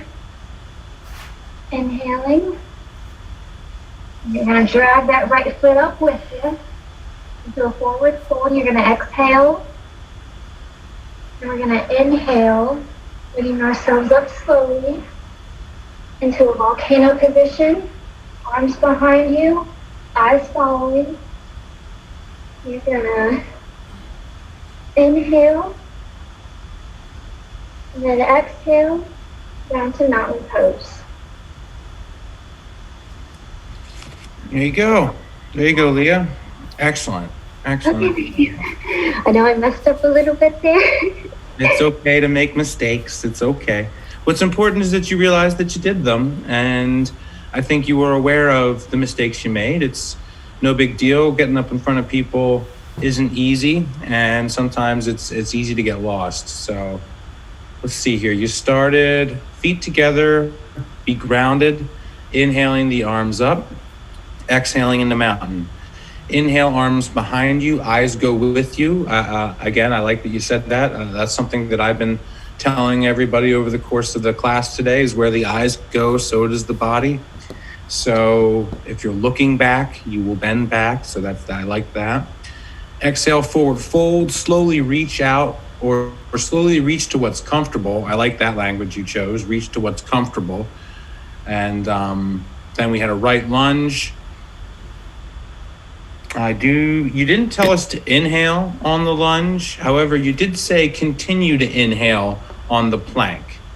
You didn't say plank, but you said step your feet back. So you told us where to go. So you got us to plank. Then 7-point, you exhaled into 7-point.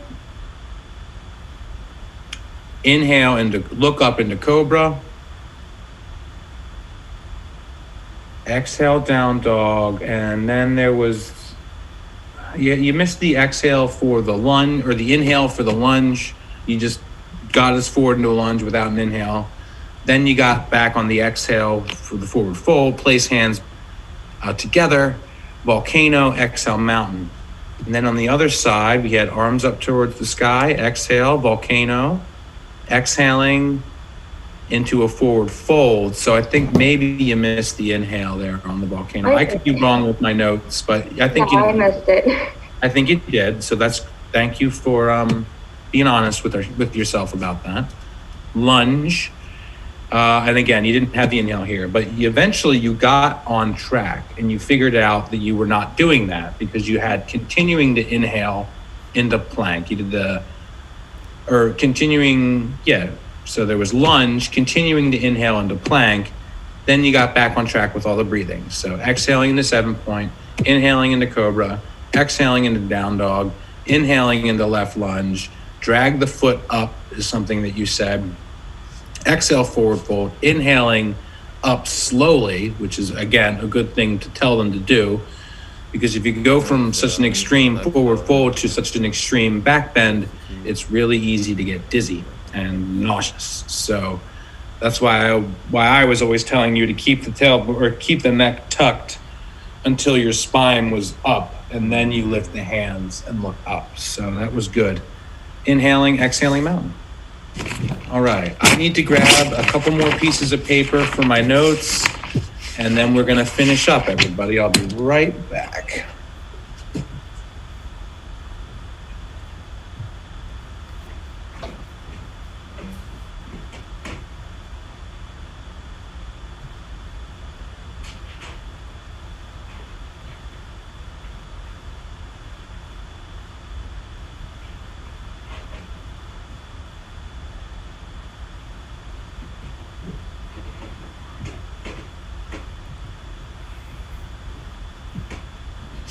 Okay.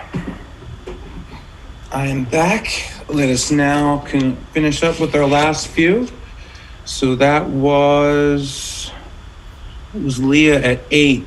So now we're almost done. We're at 9 now. Joanne, please go ahead. Take us away. Thank you. Stepping at the top edge of the mat with the feet hip width distance apart. Inhaling the arms up. Exhale, hands to heart center. Inhaling up. Exhale, folding forward. Uttanasana. Inhale, pressing the hands towards the shins, looking up for a half lift. Exhale, Uttanasana, forward fold. Inhale, stepping back with the right foot. Feeling the extension of the hip flexor on the right side. Continuing to inhale, stepping back with the left foot to a high plank. Exhale, knees, chest, chin, 7-pointed star. Inhale to Cobra, Bhujangasana. Pressing down with the palms, lifting the torso, moving the shoulders down the back. Pressing down with the tops of the feet towards the mat for support. Exhale, downward facing dog. Lifting the hips, moving the heels down towards the floor. Any tension around the area of the hamstrings, keeping the knees slightly bent. Inhale, stepping forward with the right foot. Feeling the extension of the hip flexor on the left side. Inhale, stepping forward with that left foot. Exhale, Uttanasana, forward fold. Inhale, raising the arms up. Exhale, hands to heart center. Inhaling the arms up once again. Exhale, hands to heart center. Inhaling up. Exhale, folding forward. Uttanasana. Inhale, pressing the hands towards the shins, looking up for a half lift.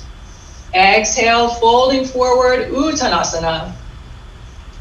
Inhale, stepping back with the left foot. Feeling the extension of the hip flexor on the left side. And stepping back with the right foot. Continuing to inhale. High plank. Maintaining a slight bend to the elbows. Engaging the abdominal muscles, moving the navel towards the spine. Exhale, knees, chest, chin. Inhale to Cobra, Bhujangasana, moving the shoulders down the back, pressing down with the tops of the feet down towards the mat. Exhale, downward facing dog, lifting the hips, moving the heels down towards the floor. Looking at the tops of the thighs. Inhale, stepping forward with the left foot. Continuing to inhale, stepping forward with the right. Exhale, Uttanasana, forward fold. Inhale, raising the arms up. And exhale, hands to heart center.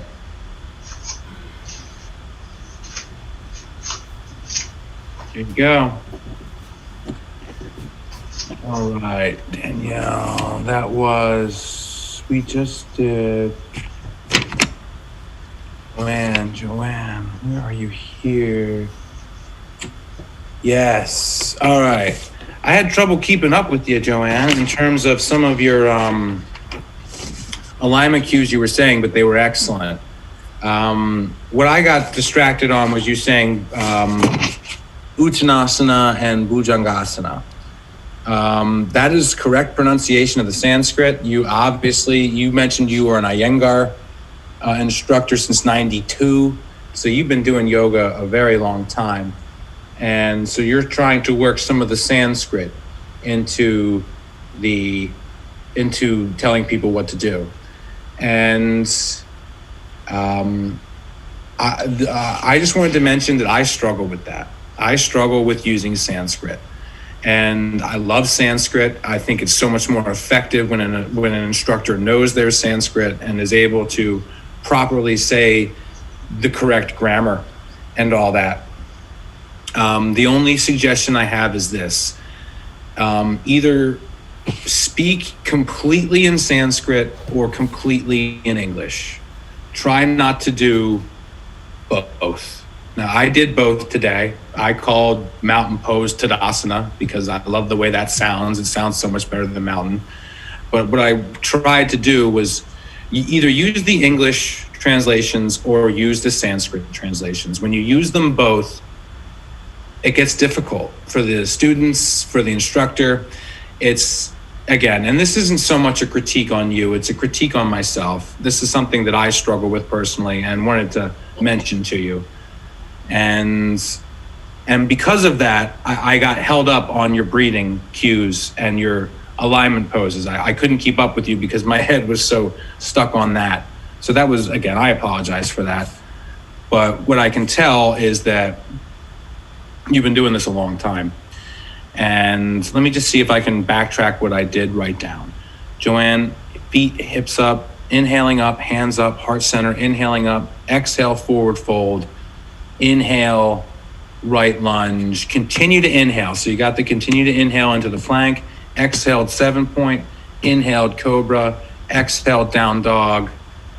And then you gave some wonderful alignment cues about downward dog, about lifting the hips, slight bend in the knees, heels towards the floor, all things that are important about downward dog that make it hard, especially for me. So all that resonated with me. Inhale the right lunge, exhale forward fold, inhaling up, exhaling into heart. Then on the other side, we had left lunge, inhaling forward fold, mountain into volcano, exhale forward fold, into, and this is where I got, because you said Uttanasana, and I got confused, so I couldn't keep up with your breathing things. So I apologize, I don't have a good following in there, but you did say important things about one alignment cue that I really liked was use your abdominal muscles and navel to spine. That concept of the navel to spine, that's a common phrase used by yoga instructors, and it's a powerful way of using your diaphragm and your abdominal muscles. So it's difficult to visualize for students. What does that mean when I suck my belly button to my spine? But when they learn what that entails, it makes the visualization a lot easier for them. Exhaling knees, chest, and chin, cobra, exhaling down dog. Again, lifting the hips, looking at the toes, or looking between the thighs. I think that's what you said. Inhale, lunge, continue inhaling into plank, forward fold. And again, this is, where I got lost trying to keep up. I apologize for not taking great notes for you, Joanne, but you did a really good job. And as I mentioned, I appreciate you using you as an example with that Sanskrit thing, because it gets dicey when you start saying Sanskrit to people. Unless you stick with just Sanskrit and only Sanskrit, it just gets confusing. Is it because of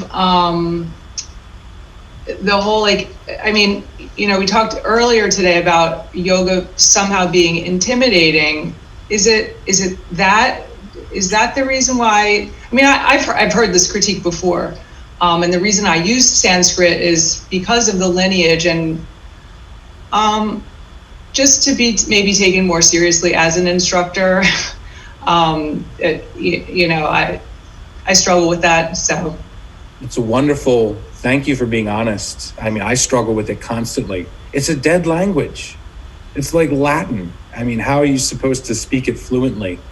Some people have a mastery of Sanskrit and they know the language and what parsva means and what, it's just, there are so many like adjectives and verbs and ways to revolve around poses was what it's called. And but you're right, when you say something like Uttanasana or Vrikshasana or Parsvokanasana or any of these Sanskrit words, it does make you sound much more genuine, and it makes you sound like you're studying the language.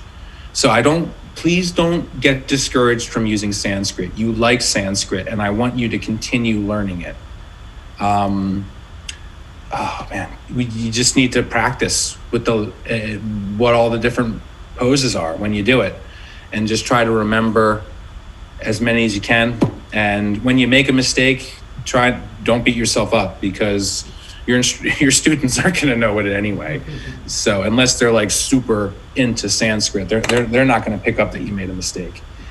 So excellent. That was great. I enjoyed that. Now let's finish up. I believe we are on the last one. So Joanne made 9, which puts me at 10 for Anna. Anna, are you ready? Yes, I am. Just trying to fix the camera.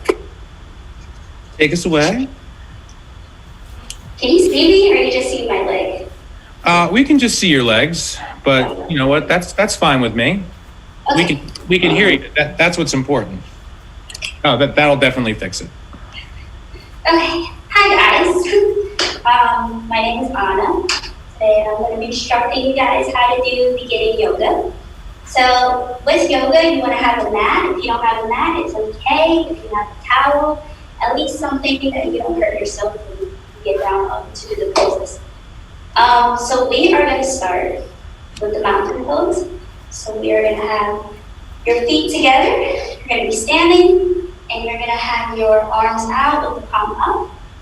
And you're going to inhale, and then you're going to bring your arms all the way up. And you're going to look up in the sky, and then you're going to bring it down to prayer pose, which is right on your heart, right on the sternum. You're going to exhale while you do that. Then you're going to bring it all the way down your arms, all the way to your feet, and you're going to inhale. Sorry, you're going to exhale. Then you are going to bring your left leg back into a lunge. You're going to make sure that your knee does not pass your toes. You're going to continue to inhale. You're going to bring your right leg back towards a plank. You're going to make sure when you're doing a plank that you don't keep your butt up. You keep 90 degrees. Then you're going to then your knee is going to go down. And your chest and chin, you're going to do the 7-point. And you come up into a cobra. Okay? Then you do downward dog. So you're going to bring your pillow up. You're going to exhale. And then you're going to bring your left knee towards a lunge. And you're going to inhale. And then you're going to bring the other leg towards your feet. And you're going to have your feet together. And you're going to bring your hands together. And you're going to just try to touch the ground. And then you're going to slowly exhale. And then you're going to inhale all the way back to the volcano pose. Look all the way back. And then you're going to come back into a prayer pose. So that was the left side. So now we're going to do the right side. So mountain pose again. Inhale. Bring your arms all the way up. Exhale into a prayer pose. Bring you to prayer pose. Prayer into close to your heart. And then you are going to just come down. Inhaling, exhaling. And then you are going to bring your right leg back towards a lunge. Make sure that your hands are between your feet and that your knees does not pass your toes. And you're going to bring the other leg back, both legs into a plank. And then you're going to come down and do the 7 points, which is your chest comes down towards a push-up, and your chin touches the ground, and your feet basically touch the ground. Lift yourself in cobra, and then you exhale in downward dog. You inhale with the right lunge. Bring the other feet together. Your hands together. Touch the ground. It's okay if you can't keep your legs straight. You can bend a little bit. You're going to raise yourself up towards the volcano pose. Look back. And then you're going to exhale to the prayer pose. So you did both sides. Yeah. Sorry, I got nervous. It's okay. It's okay to get nervous. When that happens, people forget stuff and they get lost and they try to remember where they are. And that happened a few times with you, and that's okay. What's important is that you figured out where you needed to go. So we started out with the hands. You said, meet me in the mat, or have a mat. A towel is good. Now we got arms up, exhaling in the mountain, and then into I volcano. forgot to do the volcano pose on that one. Into volcano, exhaling forward fold. Then left lunge. You did the left side first. However, I think you missed an inhale there. You didn't tell us to inhale, but you did say continue inhaling into plank. So again, it was the same thing that I said to the other person. I can't remember who that was, but they did the same thing, where you still said continuing to inhale. So there was a sense of inhaling, even though maybe I didn't pick it up. One thing you said, don't put your butt up and have yourself at 90 degrees. That's an interesting alignment cue. I know that plank is tough and that I do my push-ups wrong my entire life. For some reason, when I do them, all I feel it in is my shoulders and my arms. I can't feel anything in my chest or my core or my legs or anything else. And that's just because I'm not doing it right. So I think that has something to do. I think that's where you were going with it. Yeah, as a trainer, we always tell people for plank, 90 degrees, don't raise your butt up. Make sure that you're straight. Oh, I wish you could train me to do that and help me with that, because I could really use some help. But anyway, let's move on. 7 point. Inhaling again, and here's where you lost some of. You didn't have us inhale into cobra, but you did have us exhale into down dog. Left leg lunge was an inhale. Forward fold, feet together, hands together. You said try to touch your toes. Exhale, and then you said to exhale. So you didn't say exhale into the forward fold, but you did say exhaling at the end. So it was included. And then inhale into volcano, then hands to prayer position in mountain. The only piece of advice or feedback I'll give you is the same thing. I forget who I said this to in the beginning, but they did the same thing. You did a lot of foreshadowing. Yes. You did the same thing. Where you said, we're going to, let's do that. We're going to do this next. And again, it's okay to do that. This is your first time probably doing this. And I mean, even as an experienced yoga teacher, I do it constantly. And it's just something that, again, that I learned as a young student from a very talented instructor not to do, because I learned from the drill sergeant. Her name was Karen. I miss Karen dreadfully. I miss her so much. She was so incredible for my practice, but unfortunately our schedules don't work anymore, and I haven't been able to do yoga with her for years, and it just kills me. But one thing I want to mention about her is the tough love aspect that she instilled in me, because I'm not tough love. I'm kind, I'm nurturing, I'm lovey-dovey. I want you to feel good. I don't want to, I don't want to mess with your brain and make you feel like you're doing something incorrectly.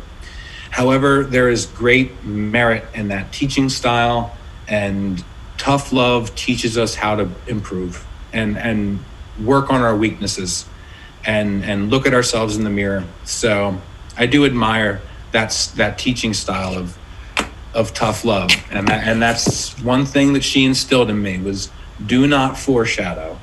Don't tell them we're going to do this, we're going to do that. Simply tell them what to do, because you're the instructor, you're the leader. They don't need to know where we're going, because you're teaching them what to do. So again, it's don't feel like that is an attack on your style or anything. It's just No, I appreciate it. I appreciate it a lot. Excellent. Thank you for being able to take criticism. Not everybody can. And excellent. All right, everybody. That was great. That was everyone. I'm pretty sure we did it. Now, is there anyone who I missed? Because I think that's a negative. We got everybody. All right, excellent. Thank you so much, everybody. You all did a wonderful job with these. This is what I wanted to see. This is what I wanted to hear. And just because we all didn't do it perfectly, that's okay. It doesn't matter. And what's important is that we all have a style, we all have something to bring, and we all learn something on how to do this. So, bravo on that. Now, wow, oh my God, it's 6:15 already, or 4:15, wherever it is with you guys. So we're on our last hour, ladies. We are, and gentlemen, we are on our last 45 minutes. So I've only got 45 more minutes with you, which isn't a lot of time. So I would like to do what I intended, which is a meditation. I think we're all tired. I think we're all ready for this. And we're all ready to experience what the little meditation is like. So I'll talk briefly about it for like maybe 5 or 10 minutes. But for the most part, the meditation I have planned takes about 20 minutes, 15, 20 minutes, something like that. So it's a real simple meditation, and I'll talk more about it in a moment. But for right now, let me just talk a few minutes about meditation and pranayama and some of the things that I missed that I really would love to share with you. So back to the document. At the bottom, I talk about meditation and different types of meditation. So these are my own words. Meditation is the act of withdrawing from the body and mind into a much deeper state of consciousness and awareness. No matter the type, and there are a lot to choose from, they all share one thing in common: a one-pointed concentration on an object. This object varies depending on the style. It can be a kun, which is a Buddhist contemplative phrase or idea. It can be a concept of emptiness, which is a very popular Buddhistic approach. It can be something like loving kindness or a mantra, or most importantly, the breath. These are all different things that you focus on when you're meditating. And there are a million different things going on in your mind. When we first start to learn meditating, it's a very difficult thing to do. And I saw this this was on Daredevil or something like that on Netflix. I forget the name of the actor, but he said, meditation, isn't that the thing where you close your eyes and pretend not to be asleep? just makes me laugh so much because it's like so true. It's so cynical, rather. It's just such a Western view of meditation. And then and of course, the guy who is the meditator laughs and says, yeah, exactly that. And but there's so much more to it than just closing your eyes and trying to stay awake. I just think that's funny. Different types of meditation. There's Buddhist meditation, obviously named after the Buddha. And this style is more or less something they practice in Asia. Specifically, I don't know how to be politically correct about this, but places like China, Japan, Nepal, Tibet, these are all places that practice Buddhism. It has to do with basically not being Indian. There's a difference between Buddhism and Hinduism. However, there isn't much of one, but there is a key and critical difference between the two. It's one of the many reasons why, I mean, there are a lot of others too, but it's one of the reasons why these people are constantly at war with each other, is due to their difference in religion. India, China, there are like 2 billion people between the two of them. And that's almost a third of the world's population. So an incredible amount of people practice Buddhism and yoga. And they're right next to each other. And they have had a long, long, long history of war. Now, part of that has to do with proximity. They're next to each other. So of course, they're not going to like each other for that reason, because they're competing for resources. The second has to do with ultimately why we go to war with each other, which has to do with religion. Buddhism and Hinduism are fundamentally the same in terms that they're both about meditation. They're both about drawing from within. They're both about living a kind and loving life. The differences have to do with how they view God. And they're different. In Buddhism, we are all God. You know, we are not separate from God. We are connected to him. We are part of him. He is part of us. And this search to be separate from him is what leads to all suffering. That's Buddhism.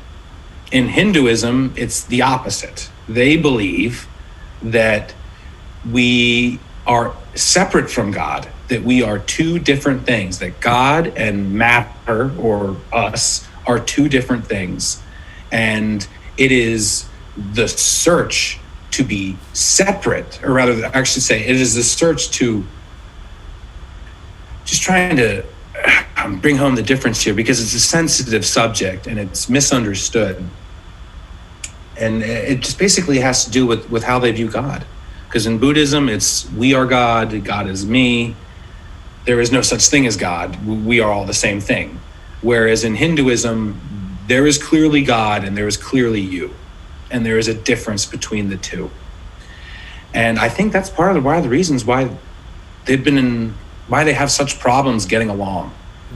And it's such a shame, because both of the philosophies are incredible and they all have to do with peace and love. It's so funny how religion can do that. I mean, all the major religions of the world, whether it's the Abrahamic religions, Buddhism, Hinduism, shaman, any religion you want, it gets dicey with the way people feel, and it really does lead to conflict. And it's so ironic, because all of these major religions practice peace and love and meditation and prayer and being good to your neighbor. These are all good things. So why things get so messed up with religion, it's all political. It's not the religion's fault. It's not the style. It's not the philosophy. It's not the people. It's the dogma of the politics that get things in problems. So I don't want to rant too much about that, because I don't have a lot of time and I can get myself into trouble. So I'm going to back off from what I'm talking about there And let's just finish up about talking about the benefits of meditation. There are a ton.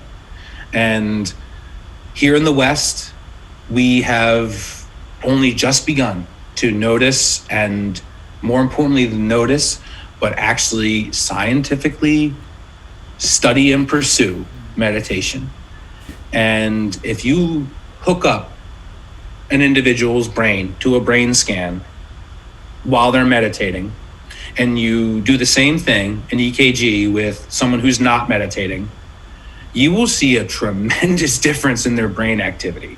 It is really something to see what the brain does while it's meditating. And the reason it does this is because I'm sure you've all heard the phrase, you only use 5% of your brain, or you only use 10% of your brain, or 15% of your brain, or whatever the number is. It's very tiny, which is true, because the brain does an incredible amount of things and you can't do them all at once. In our conscious, wakeful state, our brain, or our mind, our ego, as it's called in yoga, will not stop talking. It cannot sit down and be quiet. It must go from one thing to the next, to the next, to the next, and it will judge everything in between. That's what it does. That's just purpose. It may sound not productive, but the mind and the ego have a reason for existence, and that's to preserve the body. So there is a sense of good to that. What I want to make clear is that while you meditate, your brain activity increases dramatically. And then we can prove this in science. You can see frontal lobe activity with memory. You can see all sorts of incredible things going on in the visual cortex or the back of the brain. You see remarkable things on the different hemispheres, the left and the right hemisphere of the brain. And what's really interesting about it is they start communicating with each other. They undergo a process called synchronization. So typically you're only using one portion of your brain. You're either thinking about something, you're using your memory, you're using logic or reason, you're speaking, so you're using one side of your brain. Or you're using spatial awareness and creativity and language, or you're obsessed with analytics and math and logic and reason. Or you're focusing on visualization with the back of your mind. When you meditate, all of these things start happening at once. The left side and the right side of your brain start talking to each other. The back of your brain and the front of your brain start communicating with one another, and you undergo what's called synchronization. Without showing you graphs, it's really difficult to explain. I'm a meditation nut, advocate for it, and I believe that it heals the body. It heals the mind, and most importantly, it heals the soul. That's the reason why people who meditate look so youthful. They look so alive. It's because the meditation is repairing their body from the inside. And what meditation does is it teaches you to be holistic and to approach life from a wide-angled lens, from a macroscopic view. You're not looking at life through a microscope. It's you really expand your awareness. And I could go on and on and on and on and on about it. I'm out of time. So as much as I'd love to talk about Nadi Shokta and Ujjayi breathing and a bunch of different pranayama disciplines, I just don't have the time. So what we need to do now is actually meditate. So I've talked about it, I've advocated for it. What I want to do now is just make one thing very clear. Meditation is difficult. And the reason for that is because we make it hard. And that is because our mind is constantly chattering. It's going from one thing to the next. What did I have for dinner? Or what did I have for breakfast this morning? What do I got to do when I get home from work? What chores do I have to do when I'm done playing around at the gym? How's my kid need to do their homework? Like there's a million different things that go through your mind. And what I want you to do when we meditate today is attempt to stay present. Try not to get obsessed with what we've already done today or what we still have left to do when we're done. Simply focus on being present, focus on the sound of my voice, and just don't judge what you're experiencing. That's what happens when we meditate. We start judging and we start analyzing and we start justifying things.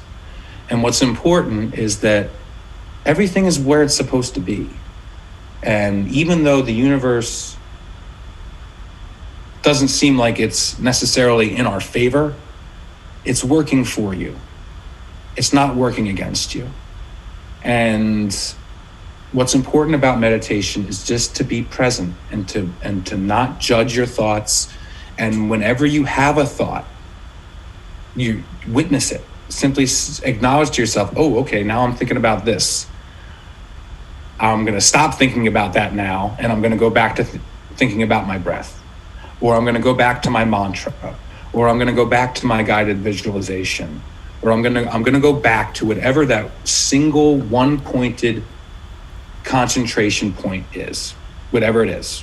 Doesn't matter the style, whether it's a mantra or, again, it really, there are so many different styles of meditation, and I advocate for them all because it's just an incredible thing. People have been meditating for thousands of years, thousands of them, and it's done wonders for our species, and I really I love it so much. So enough advocating for meditation, and I've given you plenty of philosophy and things to think about and ways that can help your life. So now let's actually do it. I'm gonna go up into my room. Now what I would like you all to do is find a place in your house that's preferably quiet, that if you can make it dark, that would be even better. Maybe if you could get into a position where you could turn out your lights, that's really gonna enhance your experience, because then you're not gonna be distracted by the lights. And again, if you could get into a position that is preferably warm. I'm in my room right now and it's freezing in here, but whatever, that's the way my room always is. You guys are in Colorado. I really hope you're all doing okay with that snow. So you guys are probably definitely cold. Please, so I encourage that you find a blanket or something like that. I'm gonna use a blanket because it definitely helps keep me warm. So I'm gonna go grab another pillow to sit on, and then I'll lead us in the meditation. Be right with you.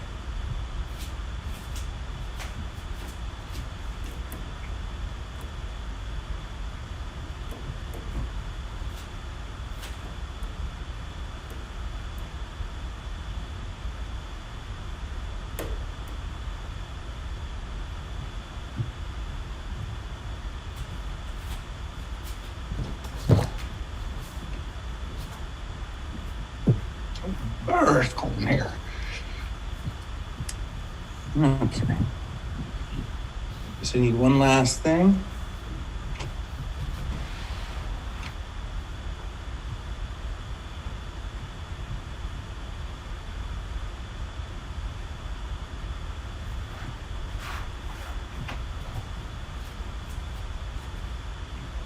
Okay, everybody. The meditation I have planned for today is up to you. I have two different types that I can offer you. The first type is a classic meditation style called Yoga Nidra. Yoga Nidra is typically done lying down, and it is a body scan. It's a wonderful exercise. Everybody who does Yoga Nidra, or who I do Yoga Nidra with, really likes it. It's very simple, and again, it's done lying down. So that might be an option some of you like. The other option I'd like to present to you is a meditation on loving kindness. I have a script from Jon Kabat-Zinn, Jon Kabat-Zinn is a very famous meditator. He coined the term mindfulness that some of you are probably familiar with. And he has this absolutely wonderful meditation, which he calls loving kindness. And given what's going on in the world today, I believe we all need a lot more of that. So it's so hard with people with the pandemic and their political affiliation and all these things going on. It's really hard to offer people compassion. And it's really the only way we're going to survive. So I would like to do that. If you'd like, I can share with you a meditation on loving kindness with Jon Kabat-Zinn, which you'll do simply seated. Now, for the position you're in, it doesn't matter. Sit comfortably. If you can sit meditatively, like so, in some form of siddhasana, like this. If you want to get super creative, maybe you want to go into half lotus, something like this. Maybe you're super duper flexible and you want to be like Buddha and you want to go into full lotus, which I can't even do, so I'm not even going to try to demonstrate it. That's going to be a long time. Or just simply cross your legs and don't make it complicated. It doesn't matter how you choose. What's important is that you sit upright and straight and you simply give it a chance, just give it a chance. Now, do we have a preference? What I would like to see is, does anybody, what I'll do is raise your hand if you want to do the Yoga Nidra, lying down. 1, 2, so we got 2 yeses. Raise your hand if you want to do the meditation on loving kindness. 1 hand, 2 hands. I only see 2 on 2. So that's a tie. And unless somebody goes one way or the other, I'm going to pick what we're going to do. So I say... Down. What was that? Rachel, I want to do the lay down. All right, well then the Nidra got it. So that's 3 on, the Nidra wins, and that's what we're gonna do. So you don't have to lie down. If you want to sit upright, you can for a Yoga Nidra, but I do recommend you lay down. It is called Yoga Nidra, which translates to yogic sleep. So I'm gonna read a script to you. And it's by Cheryl Fennell Brown. And I'm gonna read it. I'm not gonna do the entire thing because honestly I don't have time. The meditation takes usually at least 30 minutes if you do the whole thing, and I'd like to do it in about 15 or 20 because most of us are probably pretty new at this and don't have a lot of experience meditating, and asking you to do it for 30 minutes might not be so beneficial. It might be better if we do it for a little bit less and just kind of experience it for what it is. So that's what we're going to do, everybody. We're going to do a Yoga Nidra. So if you would please lie down. If you can, make sure your room is as dark as possible. Try to avoid any sounds or distractions and close your eyes and relax.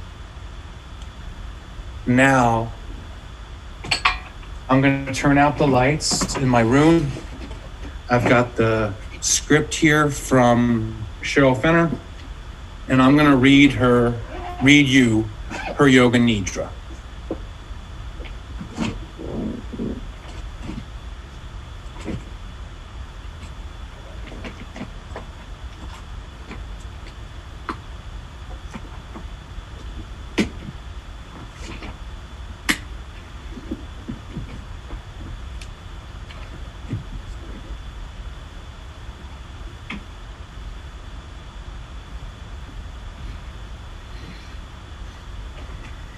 All right, everybody.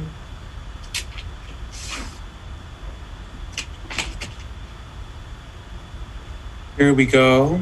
We're going to begin.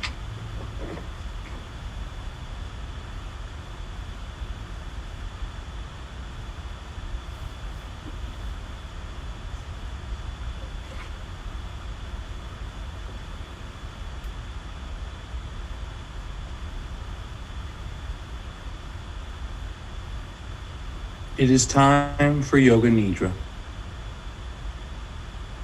You should be lying on your back with your knees slightly bent and supported. Make sure that you are warm enough and that you are in a position that is comfortable for the duration of the practice.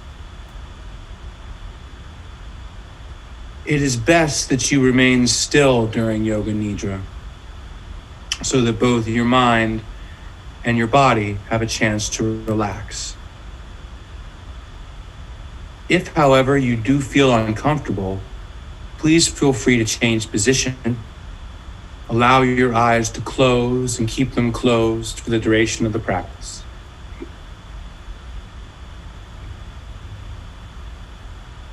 The practice of Yoga Nidra is the practice of yogic sleep that will guide you into a hypnotic state, a state of consciousness between wakefulness and sleeping. Try to remain awake by listening to the sound of my voice. You will be asked to move your awareness to various body sensations, emotions, images. Try not to concentrate too intensely, as this may prevent you from relaxing. During this meditation, please use and absorb what you need in the moment and leave the rest behind. If the mind becomes overactive with thoughts and worries, just come back to the sound of my voice.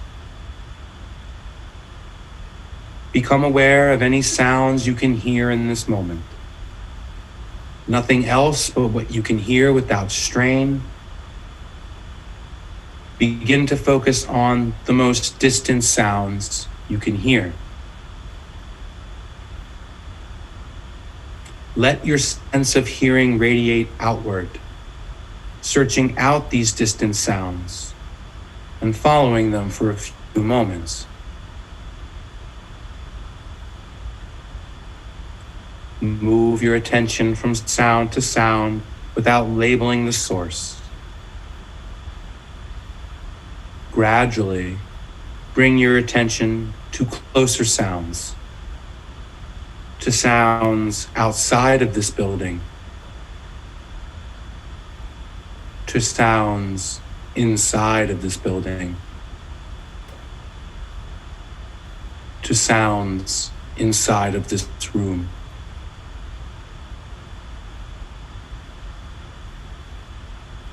Without opening your eyes, visualize the four walls of your room, the ceiling, the floor, your body lying on the floor.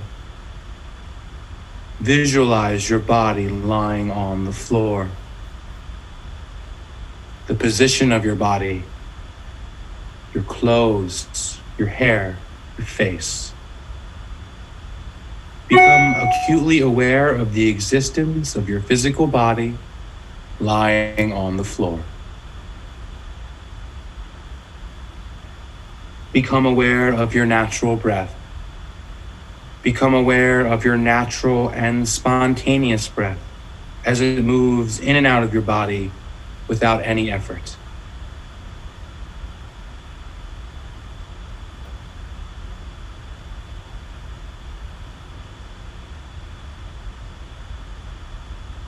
The natural breath flows in through both nostrils.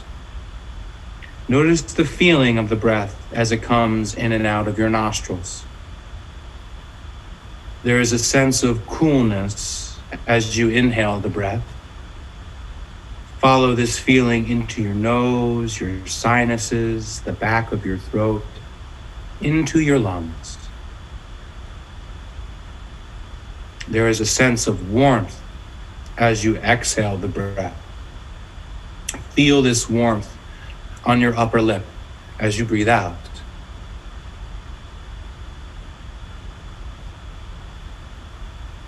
The natural breath flows in through both nostrils, during the inhale and the exhale.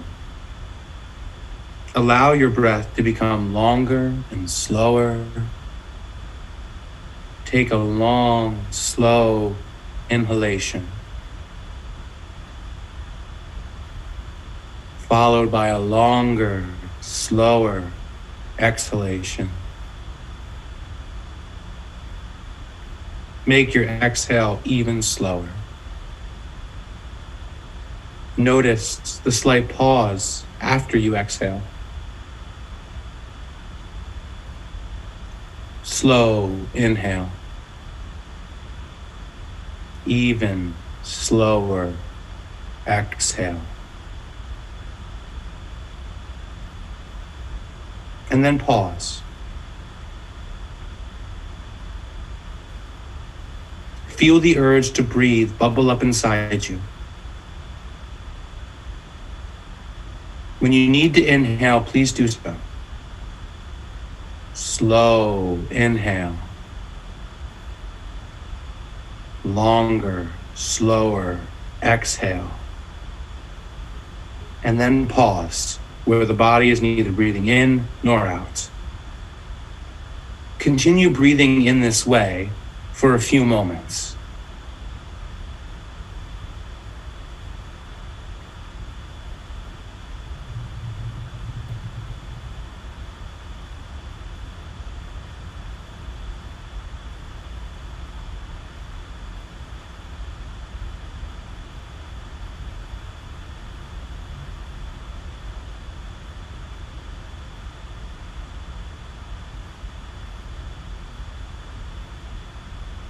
Now,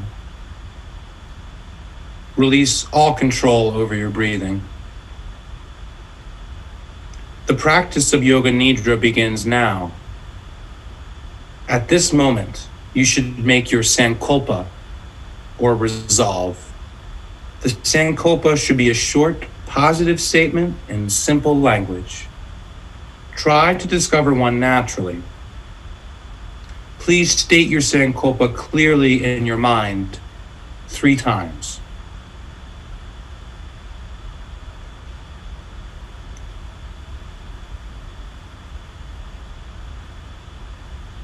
The Sankalpa you make during Yoga Nidra plants seeds in the fertile soil of your mind that bring about transformation and healing.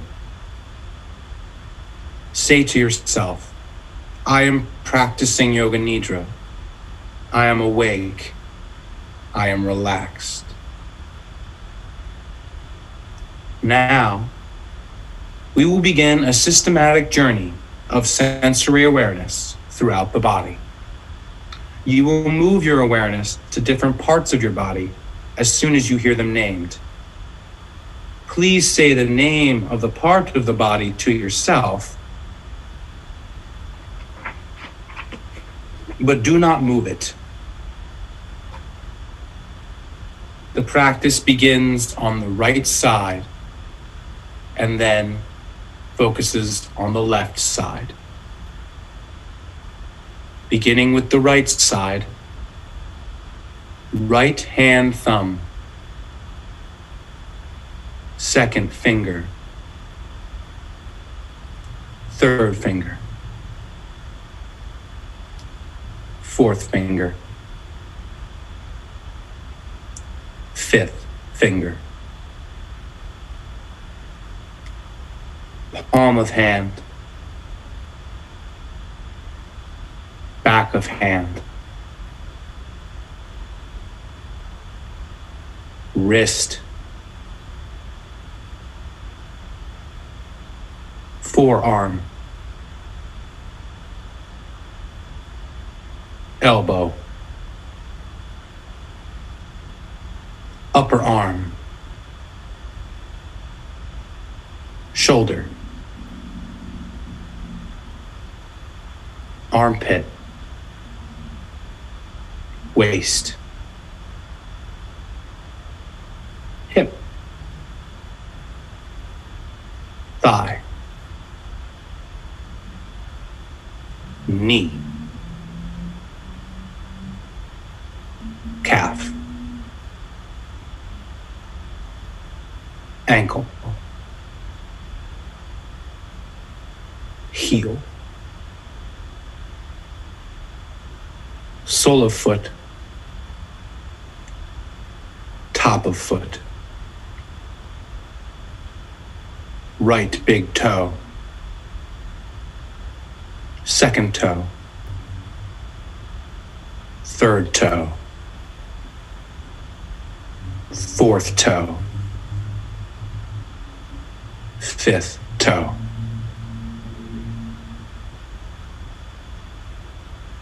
Left hand thumb.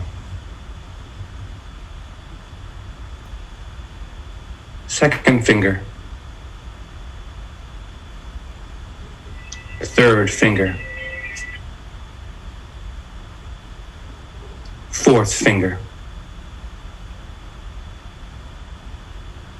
Fifth finger. Palm of hand. Back of hand. Wrist.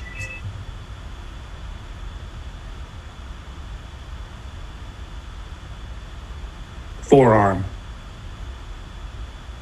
Elbow. Upper arm. Shoulder. Armpit. Waist. Hip. Thigh. Knee. Calf. Ankle. Heel. Sole of foot. Top of foot. Left big toe. Second toe. Third toe. Fourth toe. Fifth toe. Now, go to the back of the body. Right heel. Left heel. Right calf. Left calf. Right thigh. Left thigh. Right buttock. Left buttock. Lower back. Middle back. Upper back. The entire spine. Right shoulder blade. Left shoulder blade. Back of neck. Back of head. Top of head. Forehead. Right temple.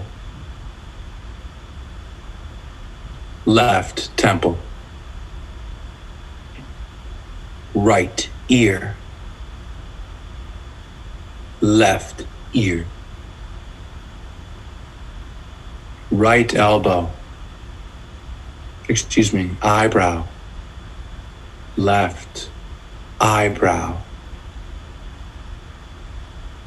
Middle of the eyebrows. Right eye. Left eye. Right nostril. Left nostril. Right cheek. Left cheek. Upper lip. Lower lip. Both lips together. Chin. Jaw. Throat. right collarbone, left collarbone, right side of chest, left side of chest, upper abdomen, navel, lower abdomen, right groin, left groin, the pelvic floor, the whole right leg, the whole left leg, the whole right arm, the whole left arm, the whole face, the whole head, the whole horse torso, the whole body, the whole body,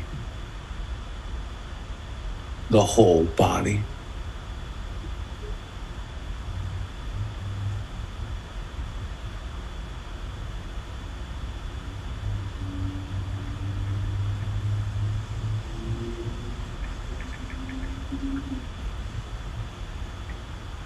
Now,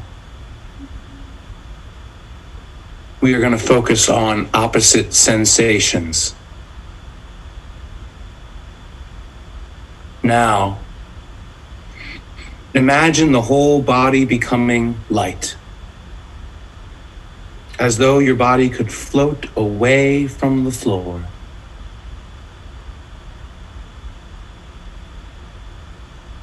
And towards the ceiling. The head is light and weightless. The limbs are light and weightless. The torso is light and weightless. The whole body is light and weightless.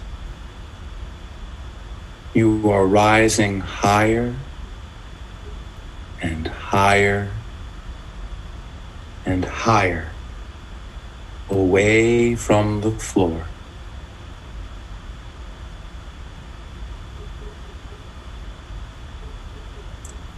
Now, imagine your body becoming heavy, so heavy.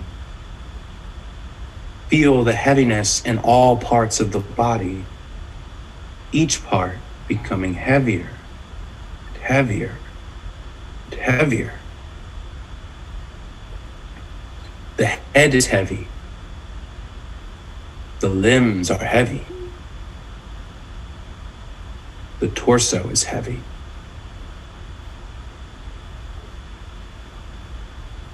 The whole body is heavy. So heavy that it is sinking down into the floor.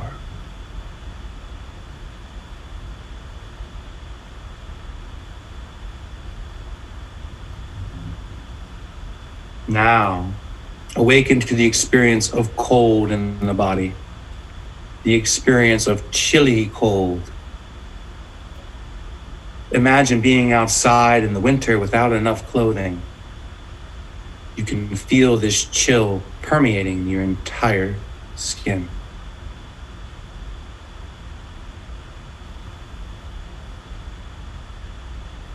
Now, allow the sensation of warmth to spread throughout your entire body.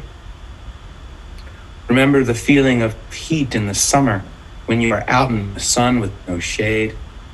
Feel the heat radiating on your skin, heat all around you.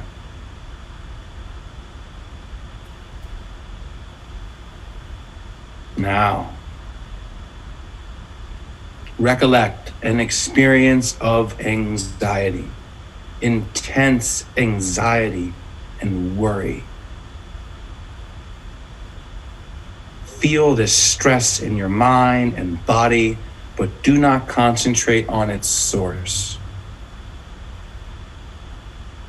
Create the experience of anxiety as clearly as possible.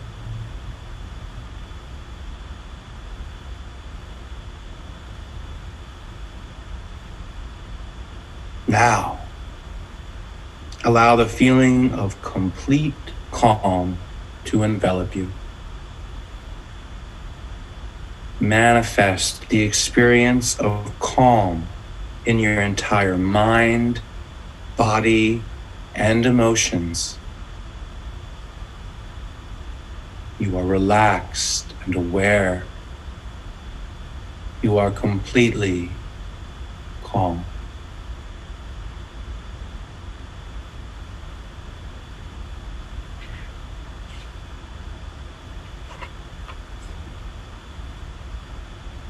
Now it is time to repeat your Sankalpa. Please repeat the same statement you made at the beginning of the practice in your mind 3 times.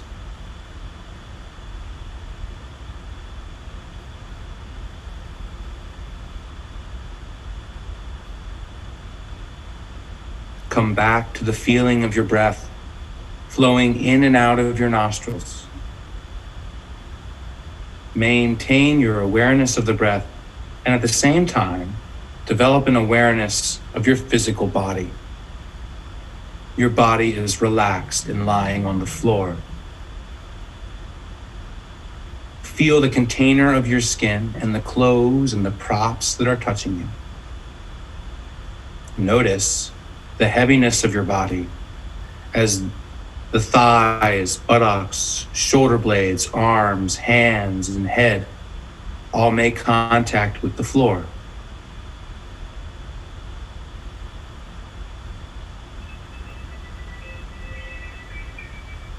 Do not open your eyes yet, but visualize the surrounding room.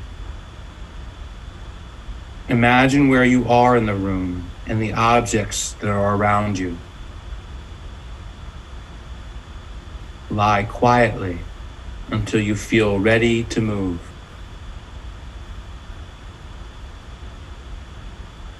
Start by slowly moving your hands and your feet. Take your time. There is no hurry.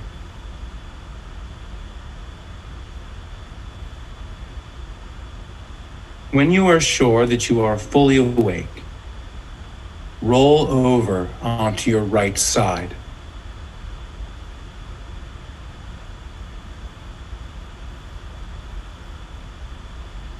Keeping your eyes closed. When you are ready, use your arm and push yourself up, coming into a comfortable seated position with your eyes still closed.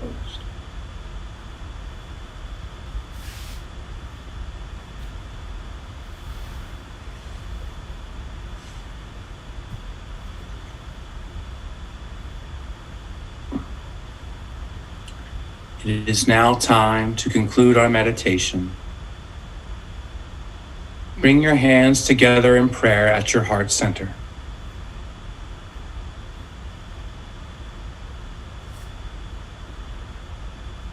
Let's finish our meditation with a cleansing breath followed by an Om. Take a deep breath in. Let it go with a sigh. Inhale for Om.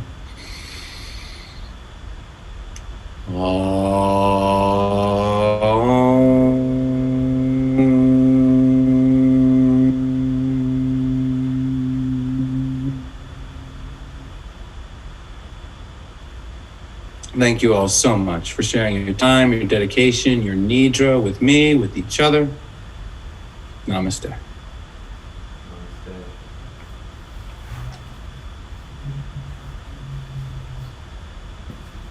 All right, everybody, I'm gonna turn up the lights.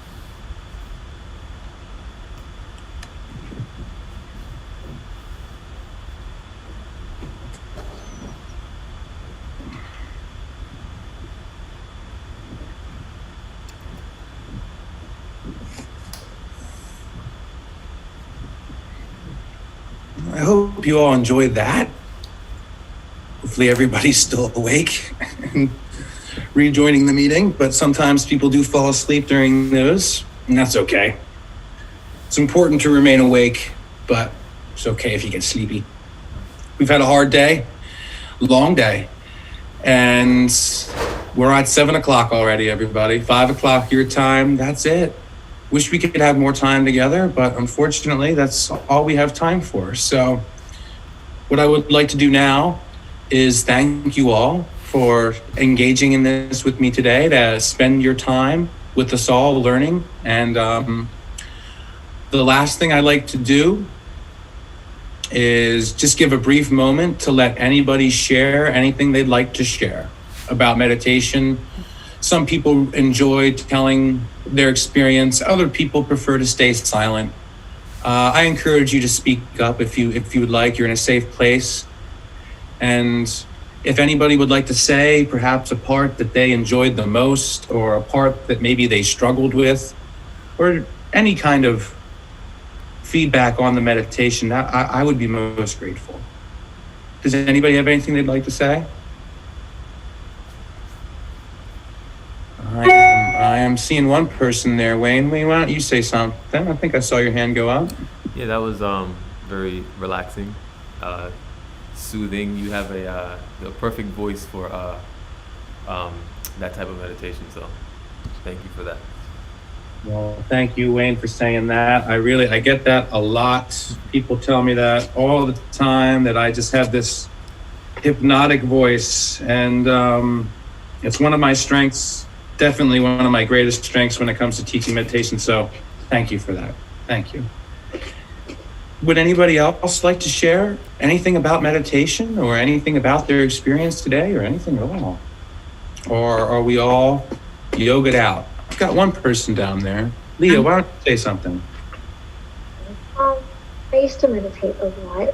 I've been catching up on it recently, but recently I have had a lot of astral projections when meditating and when sleeping. I got really close to one just now. I could feel it just coming, and I was like, oh, gotta pull back a little bit. I need to wake up this time. But Awesome. yeah. I love that. Thank you for sharing.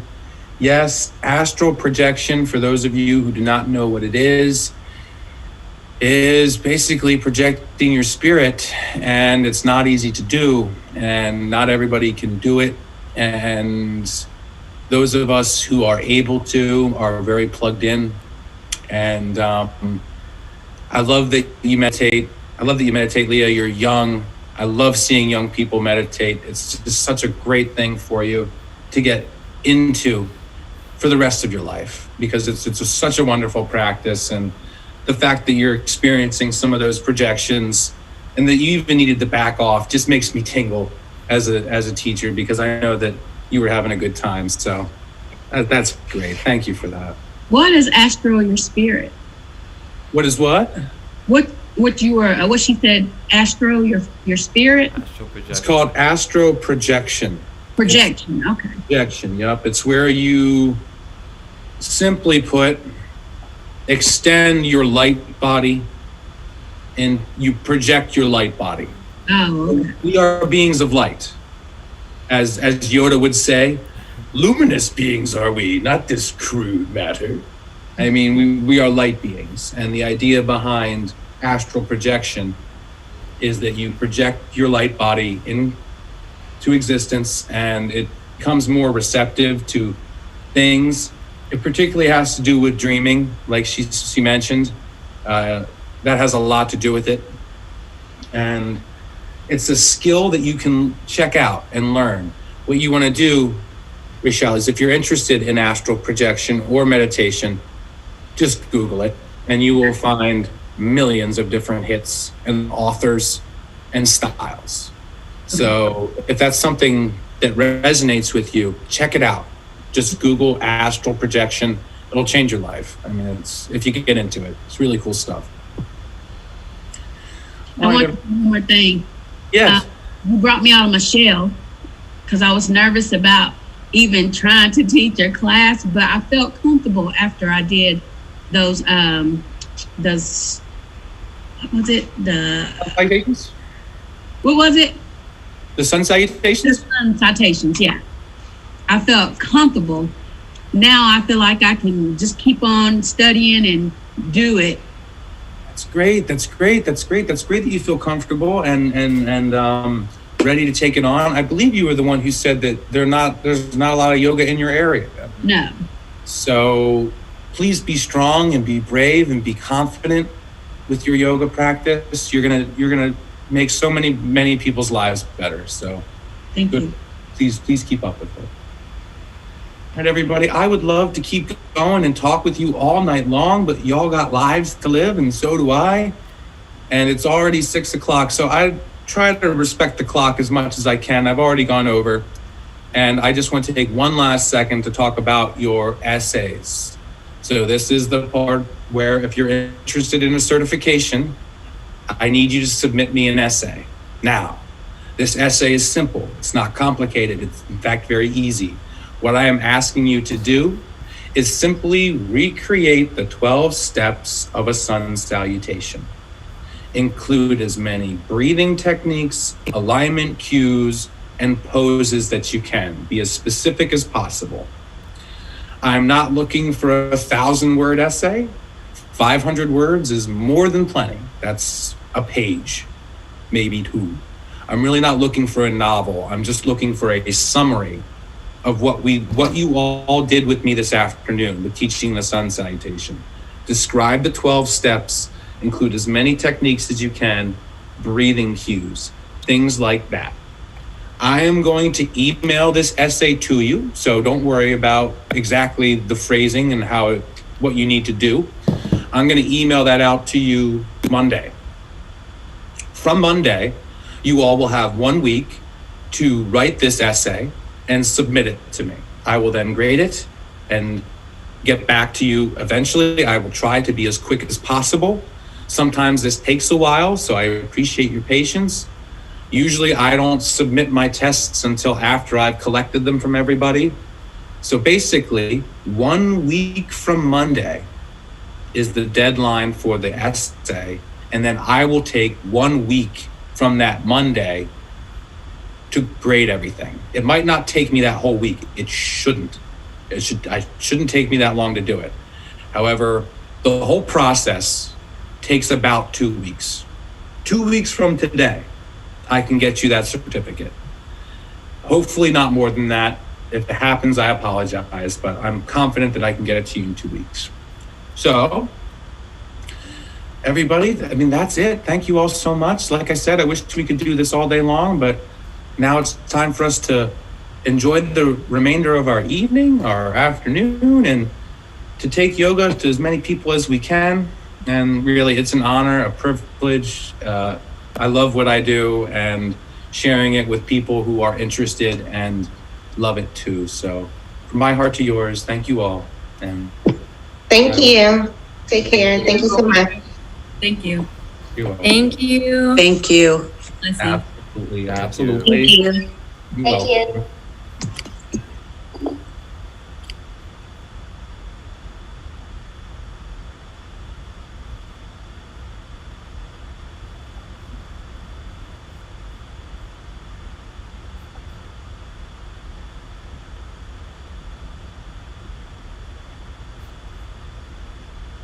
And this concludes our yoga teacher training for today. 8 hours. Pretty well. Enjoyed it. Now time to get this essay in and get that certificate so I can officially be a teacher after all these years of practicing. Nice way to celebrate March 13th. We out. The Mighty One Mighty.